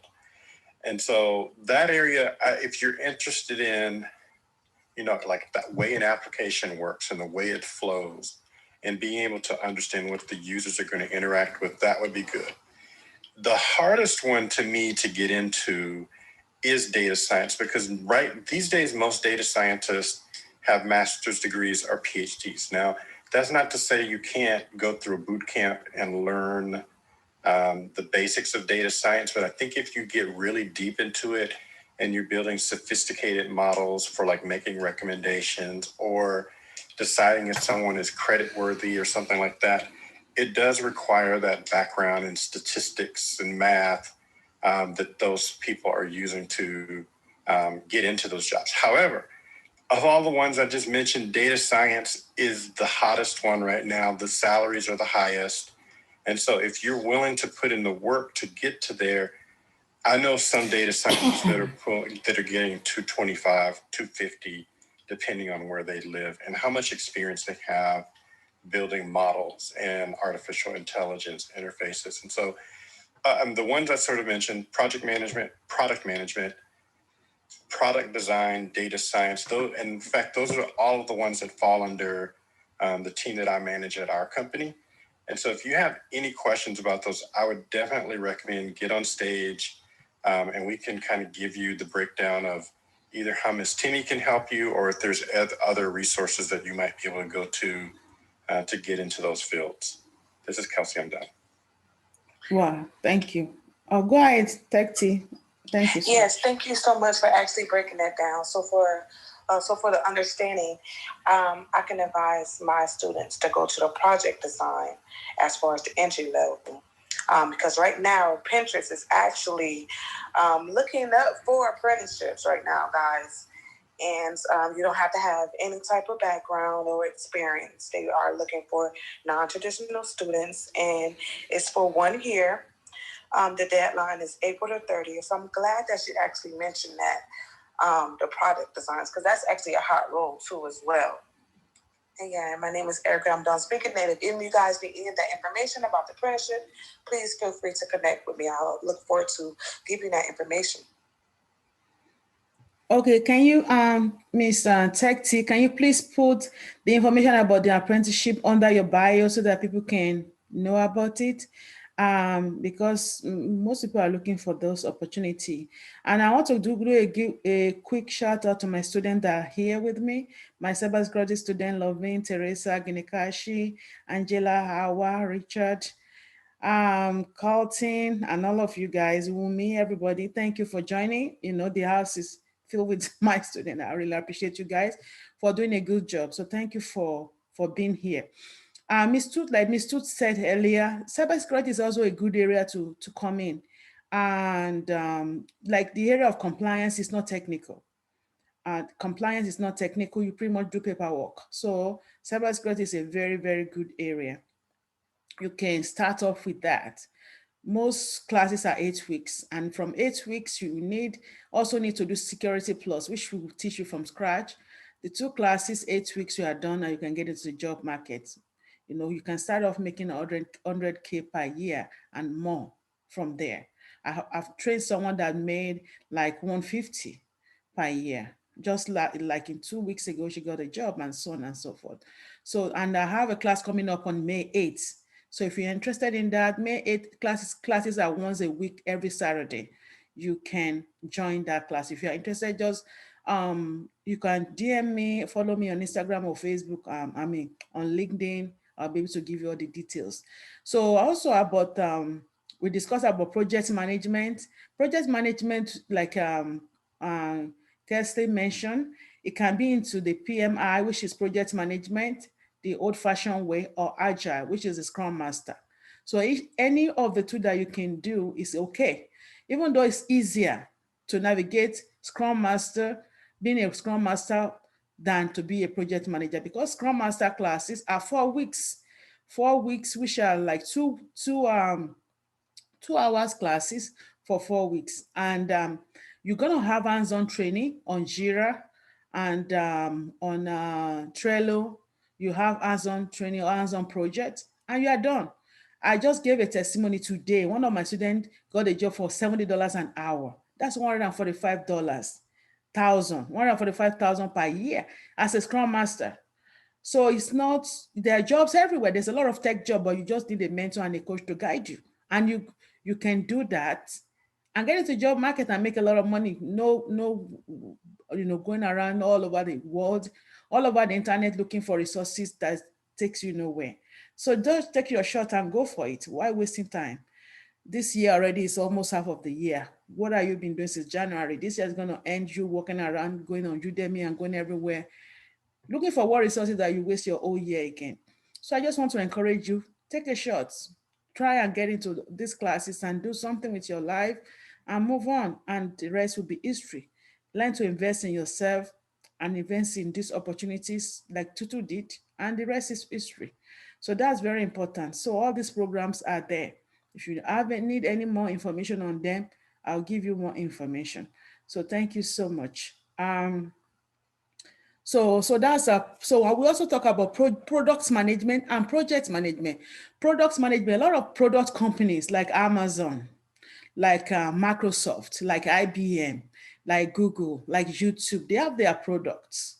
So they sell products. So they don't manage, they have project managers, but they have more product managers because they need someone that will come in and be like a mini CEO of those products. So that can discuss the product with customer, be a customer service person, and maybe encourage the customer to buy the product or whatever. So those are great ways to get into tech, product management. So project management, product management, and Scrum Masters, those are great ways to get into tech. And I know we already discussed about data analytics, data analysis, data engineering, and some people call it business intelligence as well. So it's still, when you hear people talk about business intelligence, we're still talking about data. Data, it might be we're doing more of reports for those data. So those are also great ways. Business intelligence is a great way to get into tech because you're pretty much learning about Tableau, about Power BI, creating great reports. You can connect to different different databases. It can be Oracle, it can be SQL, it can be even Excel. Even Excel, it can be flat files that are column delimited, tab delimited, and all that. You can pull data from anything, anywhere, different resources to create dashboard. So all these things are things that we can teach you. You can learn from them. And you can also be a digital marketer, helping companies to create digital markets, create funnels, connect them into very great dashboards and searchable websites and all that. So you can do that with digital marketing, creating, all of those things, knowing how to use, very great websites like Kajabi, like Shopify, like, all these e-commerce websites. You can also do that. Those are things that are really hot now. And you can be a freelancer. You don't even have to look for a 9-to-5 jobs. You might be looking for jobs on Fiverr as a freelancer or on, all this Upwork and stuff. Because, as a business owner, I always look for resources in those areas. And there's a lot of skill sets that are relevant in tech. Without an IT degree, you can make money as having a full-time job and also having a part-time job in those areas. So those are some of the areas also that you can look at to become, a career person in tech. So I don't know if anyone in the audience have any question. We're going to close this room down shortly.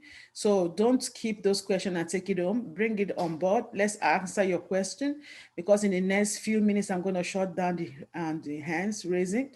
You'll not be able to come up anymore. So please come up now and chime in, introduce yourself, and ask your question. So that would be great. So moderators, do you have any other areas you want us to discuss before we try to round up? Temi, thanks for that. All I would just like to request is, like, if in the audience have any questions, queries, to just try to get through that, how you can get into the ecosystem. I think we're more than happy to answer the queries because active engagement is pretty much required and important, and we look forward to your questions to answer. Yes, please feel free. Oh, look like someone asked to come up. Please feel free to ask questions. It helps you grow, be confident. Hey, Richard. Oh, hey. How's everybody doing? So, good. Yeah, I do have a quick question. So, I'm one of Ms. Temi's students, and so far so good. The class is good, and sometimes been bothering me just a little bit. So I'm taking SQL class, but if I look at the job, the job available in the market, they kind of like put a whole list of, oh, you need to know SQL, you need to know Python, you need to know Tableau, you need to know. I see all those lists. So I was just wondering, do I need to learn all that before I go in, or are there like specific companies that stick to specific things? It's just something that's been bothering me that I wanted to ask her in class, but once I'm here, I'm just gonna ask it. Okay. What is the program you're in? Okay. So it's SQL data analysis and Microsoft Azure. So that's what I'm studying now. So I'm kind of going into cloud. But when I go under Microsoft Azure, if I look at the jobs, you need to know like a whole lot, like Tableau, SQL, and all of that. And I've been wondering if I need to learn all that before, okay. or I just can stick to one. That's a good question. And you just started the classes. You are just going to week 3. So the thing is, there's a way you filter you for your job search. Different companies ask for different things. They can have 1,000 things. That's them. But you know what you want. So if I'm a company and I have a data engineering position, I can decide to use Tableau as my dashboard. I can decide to use Power BI, or I can decide to use Crystal Report, or I can decide to use anything. But you know your skill set. In your class, you're doing SQL, pretty much deep SQL. You are doing Azure Cloud, and you are doing Power BI. So you have enough to get you into tech. A lot of people are working tech already that I've trained. So the thing is, I'm gonna teach you how to navigate that. So there's a day for that, to navigate and to search and to submit your resume. So don't worry about that. If you have any question about that, I'm always there. You can always chime and ask and all that. So that's why. And Tutu is in that class too. So you can find a 1,000 the requirement for the requirement and skill set for a particular job. Most of the time, people that post those jobs may not be technical. They just post it from other job that they have, and they think they would need these skills. So most of the time, it might be the HR person that posted it, or it might be the recruiter that posted it. They are not technical. So you don't go with that. So you go with what is needed. So, and there's a way you filter for exactly what you need. There are a lot of jobs out there. We filter for what we need. You don't just go in there as whatever I find. No, you filter for what you need. You know what you need, you shoot your shot and get what you need. So I'm going to also show you how to navigate and find exactly what we are looking for. Because when you say data engineering, it's very vague. Data engineering in what? Is it in is SQL, or is it in MongoDB or Postgres or what? So it's very vague. So you don't know enough to find a job yet. So that's what a lot of students do. They go look for a job and they confuse. I said, okay, don't do that yet. Just wait. If you have a mentor that is mentoring you, work with them. Let them guide you through. Don't go and get confused. There's so many resources out there that will confuse you and take you nowhere and destroy your mindset as well. So just take your time. Don't start a 12-week class and you are in second week and you tell me, Steve, can we do our resume now? And I'll be like, your resume for what? You want the job. You want the job, but you don't want to do the work. Come on, go sit down. No resume yet. Let's finish this class, then we talk about resume. I see that a lot. Miss Temi, you didn't have to sell me out. No, not you. There's some other people. I didn't even know you said that. So people saying that, I said, go sit down. Don't ask for that yet. Let's finish that. You can't get IIE. I can't stand for you when you don't know what you are doing, because I'll be your first person that will test you and see you are really competent before I can put you out there. So that's what I do.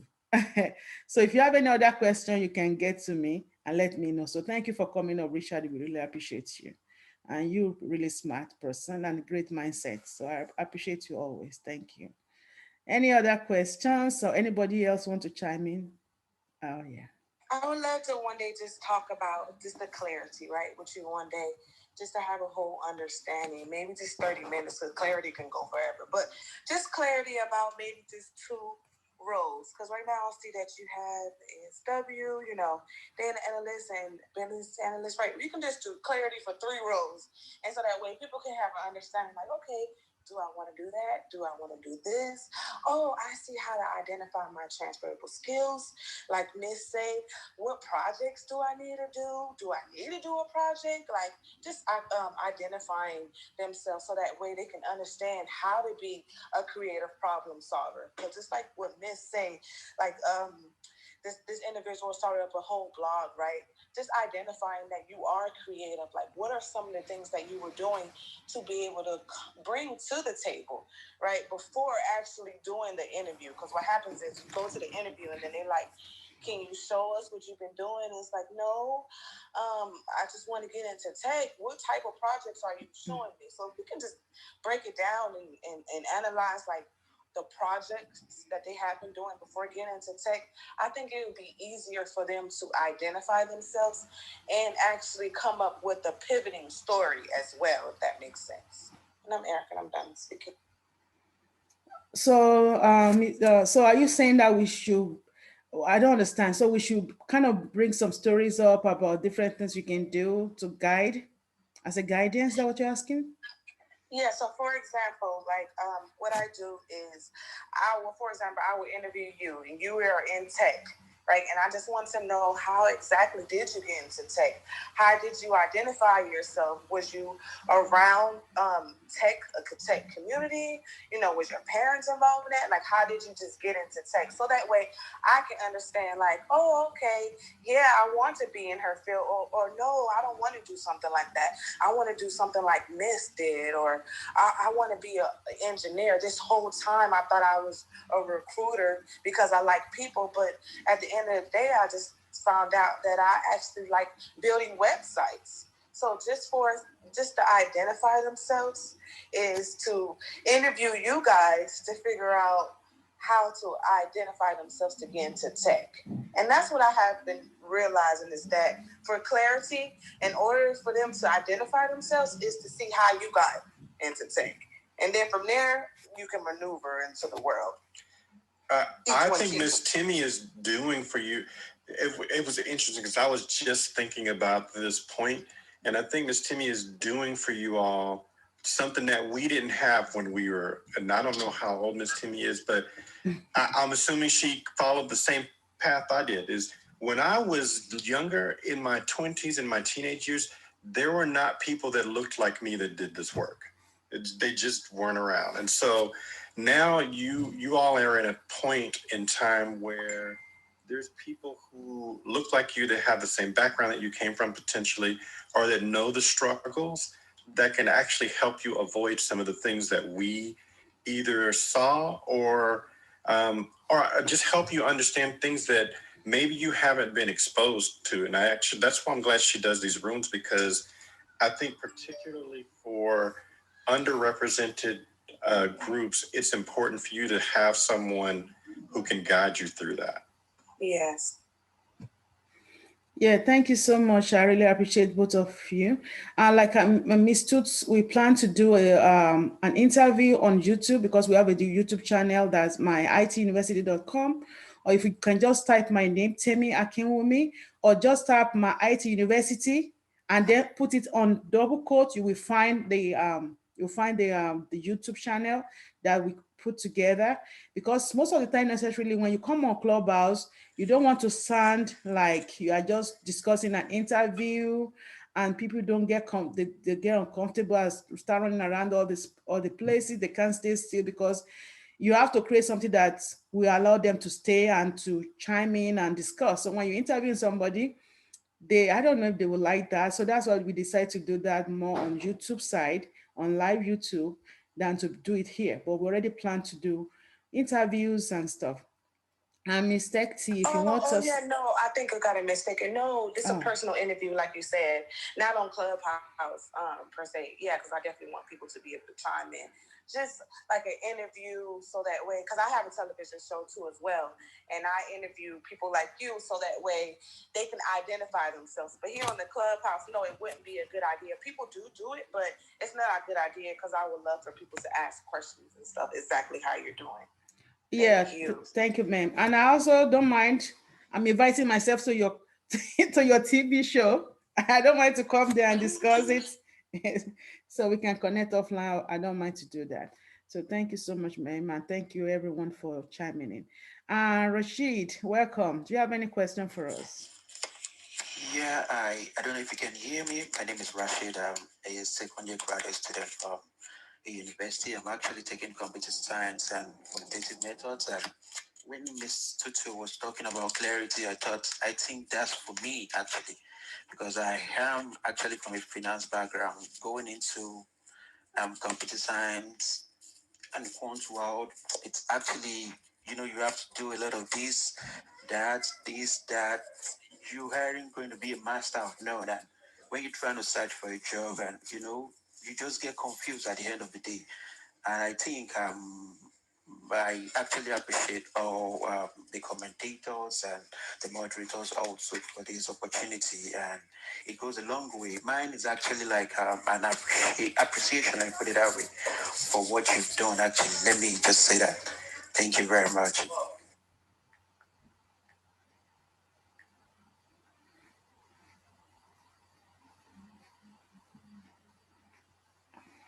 Thank you so much, Rashid. We appreciate you coming up. Teta, is it Teta? You have a question for us, please? Hi, good afternoon. I hope you all can hear me. I'm actually, Yes, okay, perfect. I currently work in project management, and I am looking to get my PMP, study to get my PMP.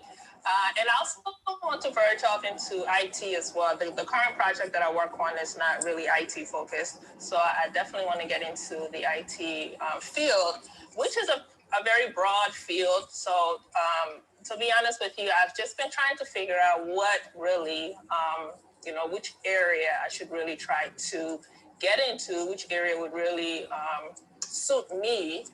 Because I'm not the type of person to sit, in front of a computer, 8 hours straight, So I really don't want to get into a field or a position where I'm doing that, because I know the type of person I am, I won't stay long in that position. So my question is, what type of specific resources, whether it's any websites or any books or anything, that any one of you can recommend to someone like me who's just looking to figure out which area of interest or which area in IT may, will suit me based on my interest or just my work, my work style, work ethic, whatever the case may be. I think that's what I'm trying to find, something that I can read or something that I can kind of look at and then just try to hone in on certain areas that maybe I can look farther into, and then look and see what kind of requirements I would need, what type of exams or certifications I need to take to get myself into those fields. So that's the only question I have. Thank you. So you said you're already into project management, isn't it?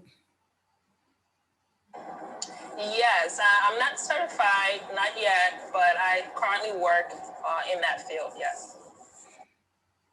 Yeah, so you already have the skill. You already kind of know what you want to do. So all you have to do now is start trying to get certified. Maybe or you can decide to also look into area of Scrum Master. If you already have project management, perfect. You don't even have to do much than to decide to look more into tech industry and see how do I navigate tech industry with my project management. You already have project management. So with that project management, now look around for project management that is IT inclined, IT project management. You can search and find out, what do I need to know concerning being a project manager for IT, for an IT project? What do you need to know? You already know maybe everything that you need to know as a project manager to get started. But now, how do you navigate the project management as a software project manager? Do you probably know the life cycle? Do you know about the life cycle, the SDLC? I'm familiar with it. I haven't had any. Well, I take that back. Actually, I have had some experience with that. So yeah, I'm familiar with that. Yeah, so you have that. You don't have to have any. You just have to have the confidence and the mindset. You already have the skill set. So just go for it. Try your best. Maybe look online for project manager, IT project managers interview questions and see what they ask, so that that will be a guide for you to kind of know which area you're lacking, and then you can prepare with those areas. That's how we do it. Go online and find a project manager, IT project managers, interview question and answer. See what they ask them. So if there's some things you can answer, search those and look for answers to it, and do that, and that will guide you. Okay. Okay. Like I mentioned, one of my students just got a job, $70 an hour as a Scrum Master. Scrum Master is an easier way of project management. If you want to do that, you can also do that. So that's another area. 4 weeks you are done and you get a job. So that's another area. So look, you can look into that area as well. Ms. Toots, you want to chime in?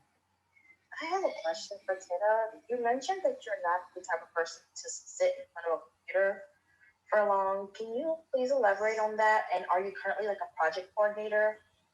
Please elaborate on that, because everyone nowadays in this field, they all work on a computer. So if you want to be a project manager, you're going to be doing a lot of meetings. You're going to be coordinating a lot of meetings and being the host of meetings and writing requirements and functional requirements and things like that, roadmaps, I think. So please elaborate on that. What you meant by you're not the type of sit. Yeah, I can definitely elaborate a bit more on that. When I said that, what I pretty much meant was I'm not the type to sit in front of a computer and focus on numbers all day or coding all day. I like a bit of a variety in my duties and tasks. Of course, since the onset of the pandemic, a lot of us, we've been working from home, so we're just kind of forced to work in that space. But prior to the pandemic, when I went into the office, I managed a pretty large team. And throughout the day, I, was in and out of my office based on certain things that I needed to do. So I kind of liked that because it kept me on my toes, whether I had a meeting schedule, whether there was an employee that I needed to kind of guide through a specific process, offer some training to that employee. So I like to be a little bit more hands-on on certain things. I don't really like to just sit in front of a screen all day. So that's kind of what I meant by that. And I know that there are some tech roles or tech positions where that's your job. You are sitting in front of the screen, whether you're I don't know, coding or programming, I don't know, whatever it may be. So I really don't want something that's that intense. I want something that will offer me a little bit of a variety throughout the day as far as my duties and my tasks are concerned.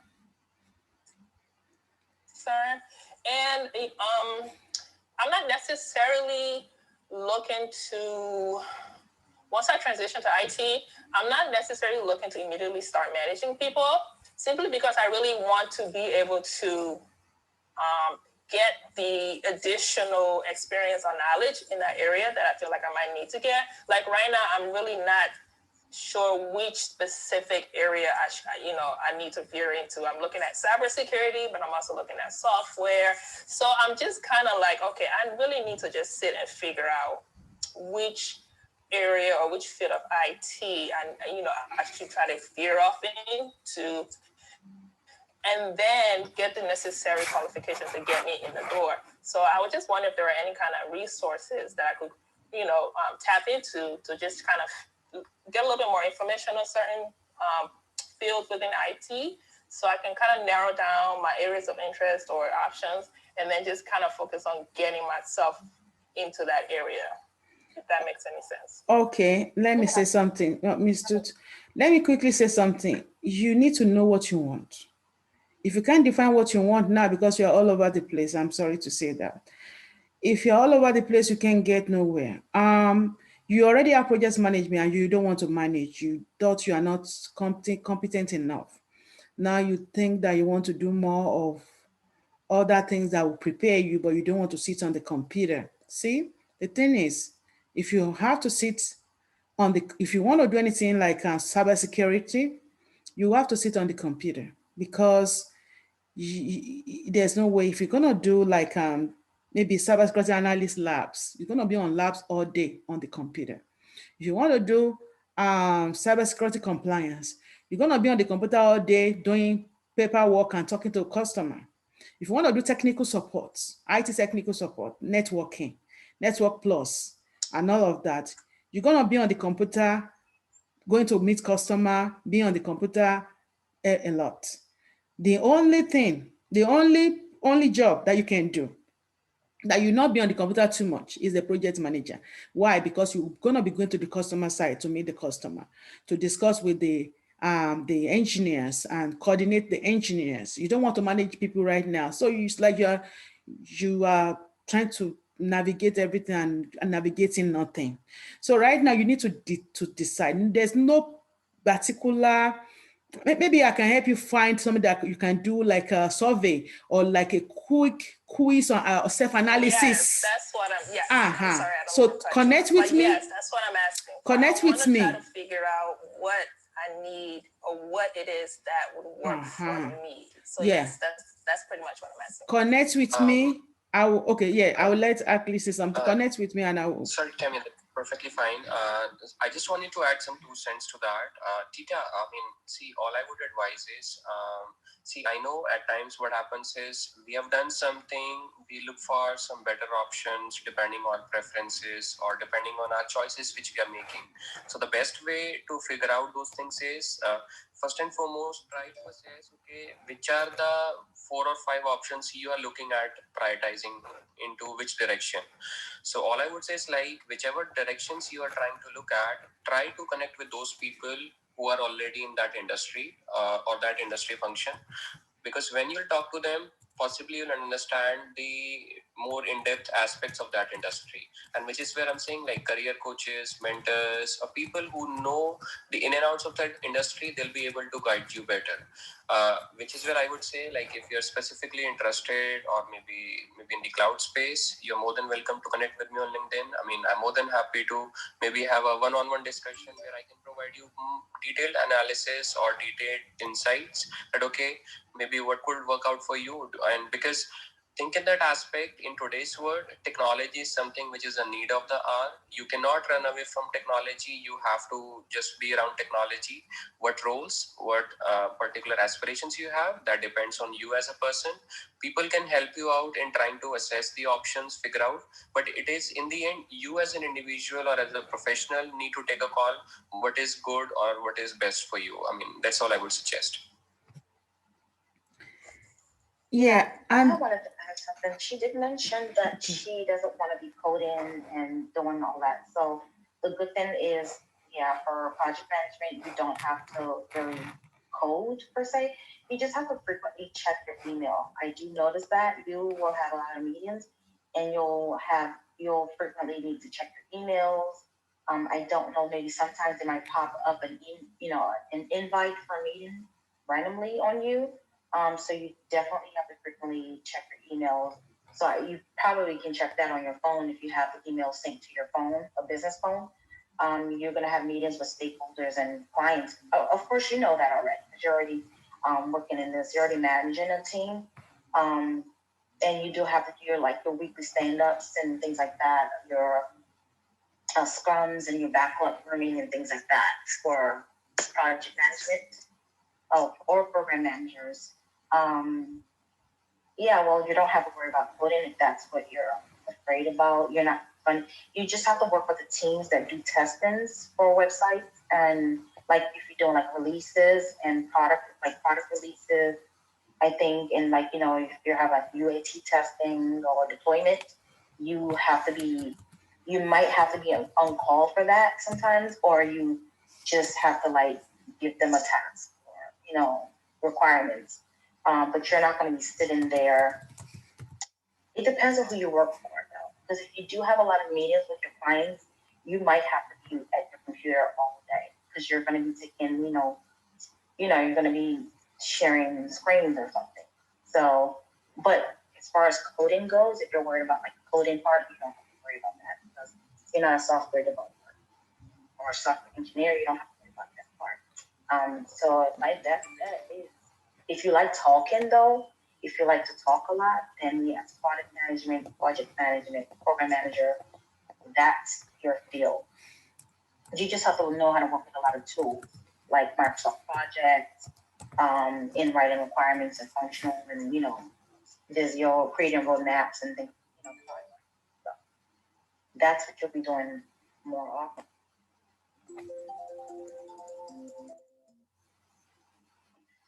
I don't know. I'm not exactly sure. But if you're worried about coding, you don't have to worry about that To my knowledge, you don't. And I'm done. Yeah, there are a couple of, thank you there are a couple of self-assessment websites where you can go and just do your self-assessment and see what area you fit. Because you need to do that before you're going forward to decide what you really want to do in tech, if you are that kind of person. Some people, they pretty much go with whatever they have available and they can develop themselves towards that career.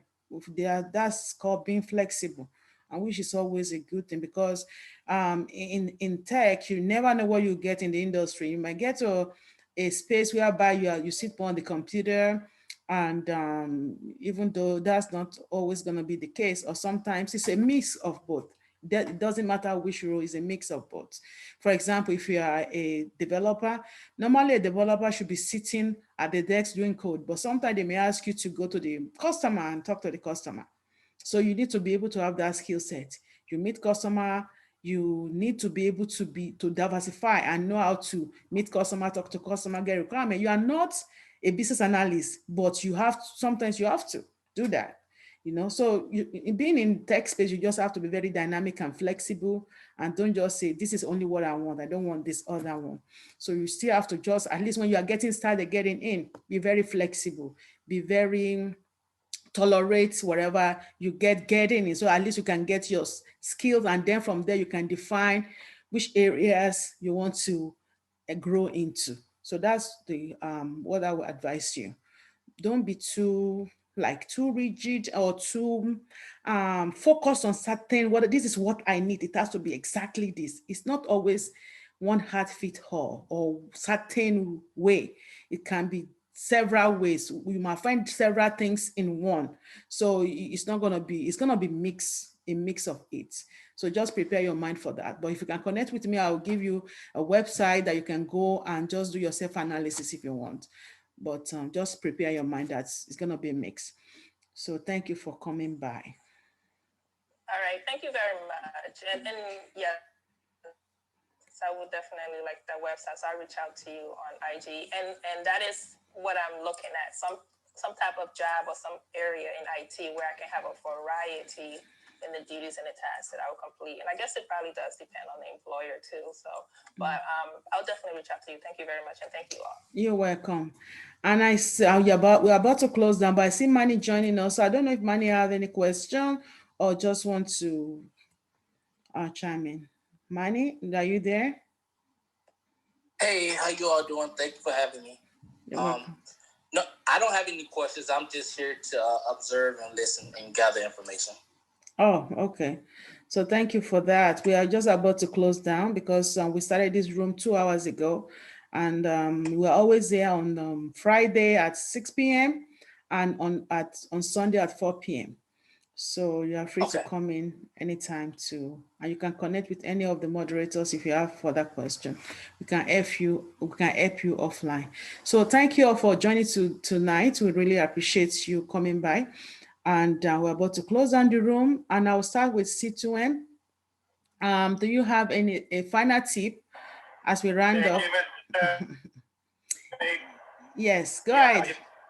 I guess what I would add is that I heard a lot of great advice, and I think I like the comment that you made about getting.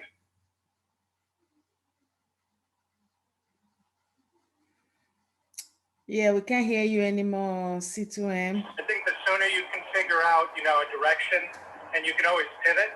But I like the idea of, don't overthink it, don't over-research. If folks want to look at my bio, I've updated that with some of the top cybersecurity specialist roles on the national average.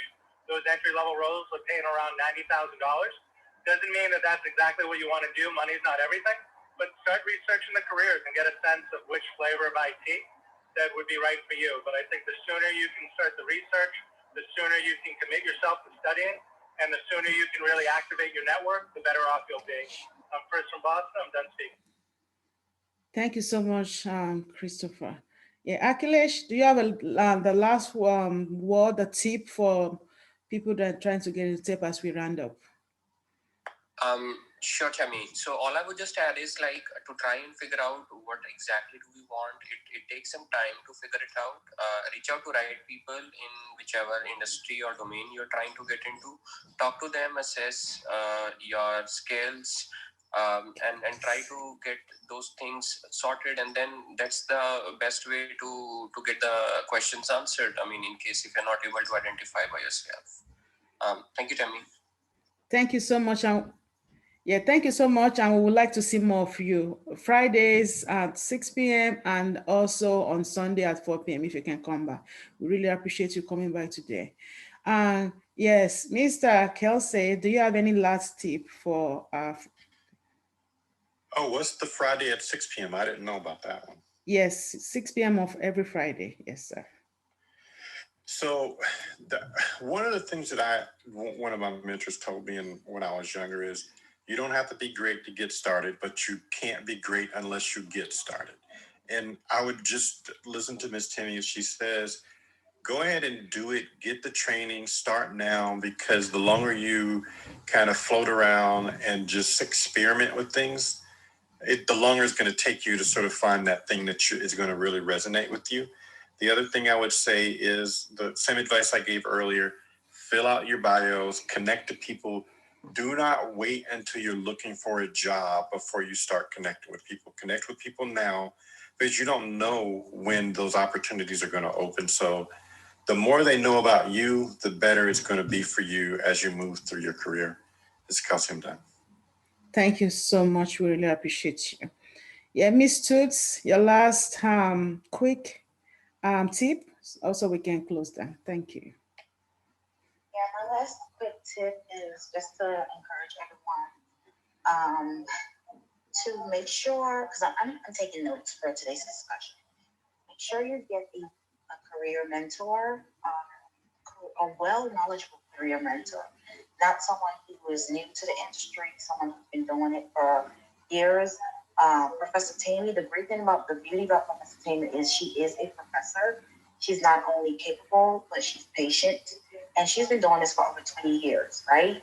So she knows what she's talking about. She's won plenty awards, and she works with even children for, like coding to teach children in STEM programs.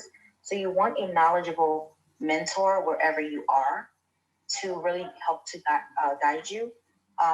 Go online and take a self-assessment, and doing research is great. Sometimes doing too much research can be overwhelming and can discourage you, can be detrimental too. Because I also done a lot of research too, and I'm like, wait a minute, I don't know how to use Python, I don't know how to do Java, I don't know how to do all this, and not all job roles going to require you to do Python, scripting, coding. You may just have to use one tool for some jobs. You may just have to use SQL or Tableau or R, right? Or just some jobs you don't even need any of that.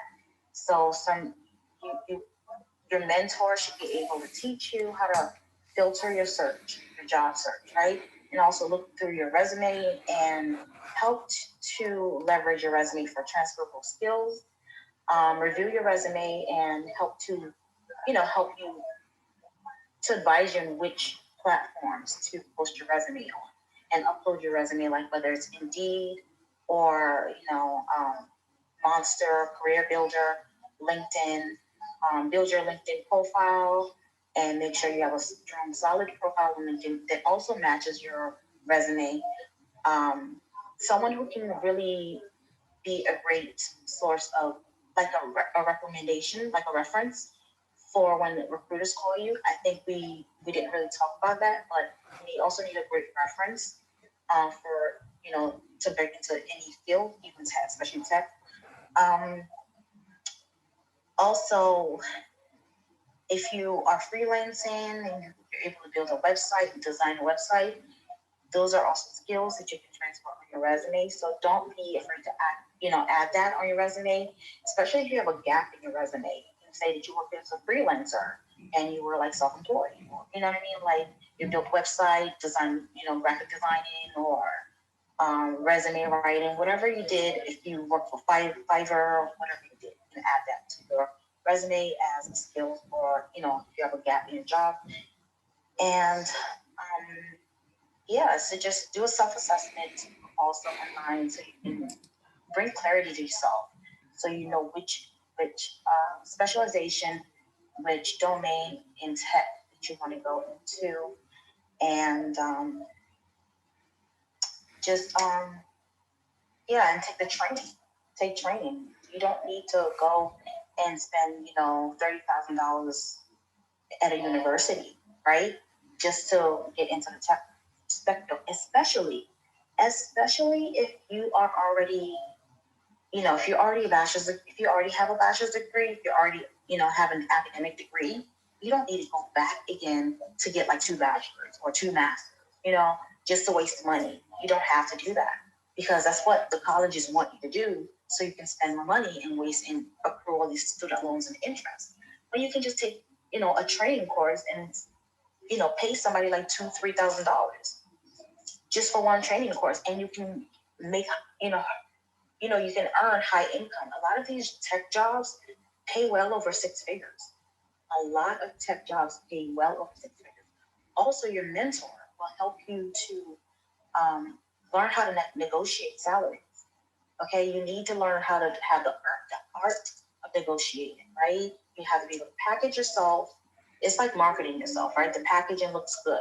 You have to be able to make yourself, marketable, and package yourself very well, speak very well, and negotiate salaries. And you're not asking for too much, but what's out of their budget, then they won't hire you, right? Because you're way out of their budget, and maybe they'll think you're overqualified, right? So you need a mentor for that.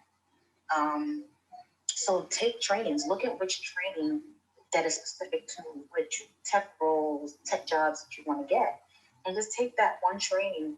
And once you get your foot in and you're already working, you can have your job pay for more trainings. Okay, then you can have your job pay for your education if you want to, further your education. Maybe for, pay for more certifications, right? So a lot of jobs have funding. It's like a self-education. They have an extra funding left when you're hired directly, that they can pay for you for trainings and certifications and for your education. That's it. So please follow the room, follow our Tech Empower room, follow the moderators, follow Ms. Temi, and link up with Ms. Temi on LinkedIn, so you can, also look for her video on YouTube and follow them, like, share, and subscribe to her videos, and link up with Ms. Temi, take her training certifications, and you will not regret it, because you'll get that one-on-one, personable attention from a professor, a real professor, and she'll help you to break your way into the tech software industry. So her name is Professor Temi Akinwumi, and take a screenshot of her name and her bio, and make sure you contact her. My name is Tutu, and that's it. Wow, thank you all so much. I probably need to put Tutu on the payroll or something. Thank you for always advocating for me, and always saying, because I don't say a lot about myself. You look under my bio, it speaks for it. The awards, everything. So I don't really have to blow my trumpet. I don't do that, but it's there. So thank you all for joining today. We really appreciate you. And we'll see you again on Fridays and on Sunday. So please come by, and we really appreciate you. Stay safe and stay blessed. If you're interested in any of my classes, please contact me. And the May 8th cybersecurity class is coming up. If you're interested also, you can register and we'll work with you on that. And as well as the Scrum Master class is also coming up. So also you can register for that. Thank you all so much. I appreciate you. All the moderators that came by, thank you so much. May the Lord bless you richly. We're gonna close down the room now, and we'll see you soon next week. We're gonna come back again next week with very brilliant, smart tech topic that you really love. So see you again next week, and stay blessed and stay safe. Good night, everyone. Bye-bye.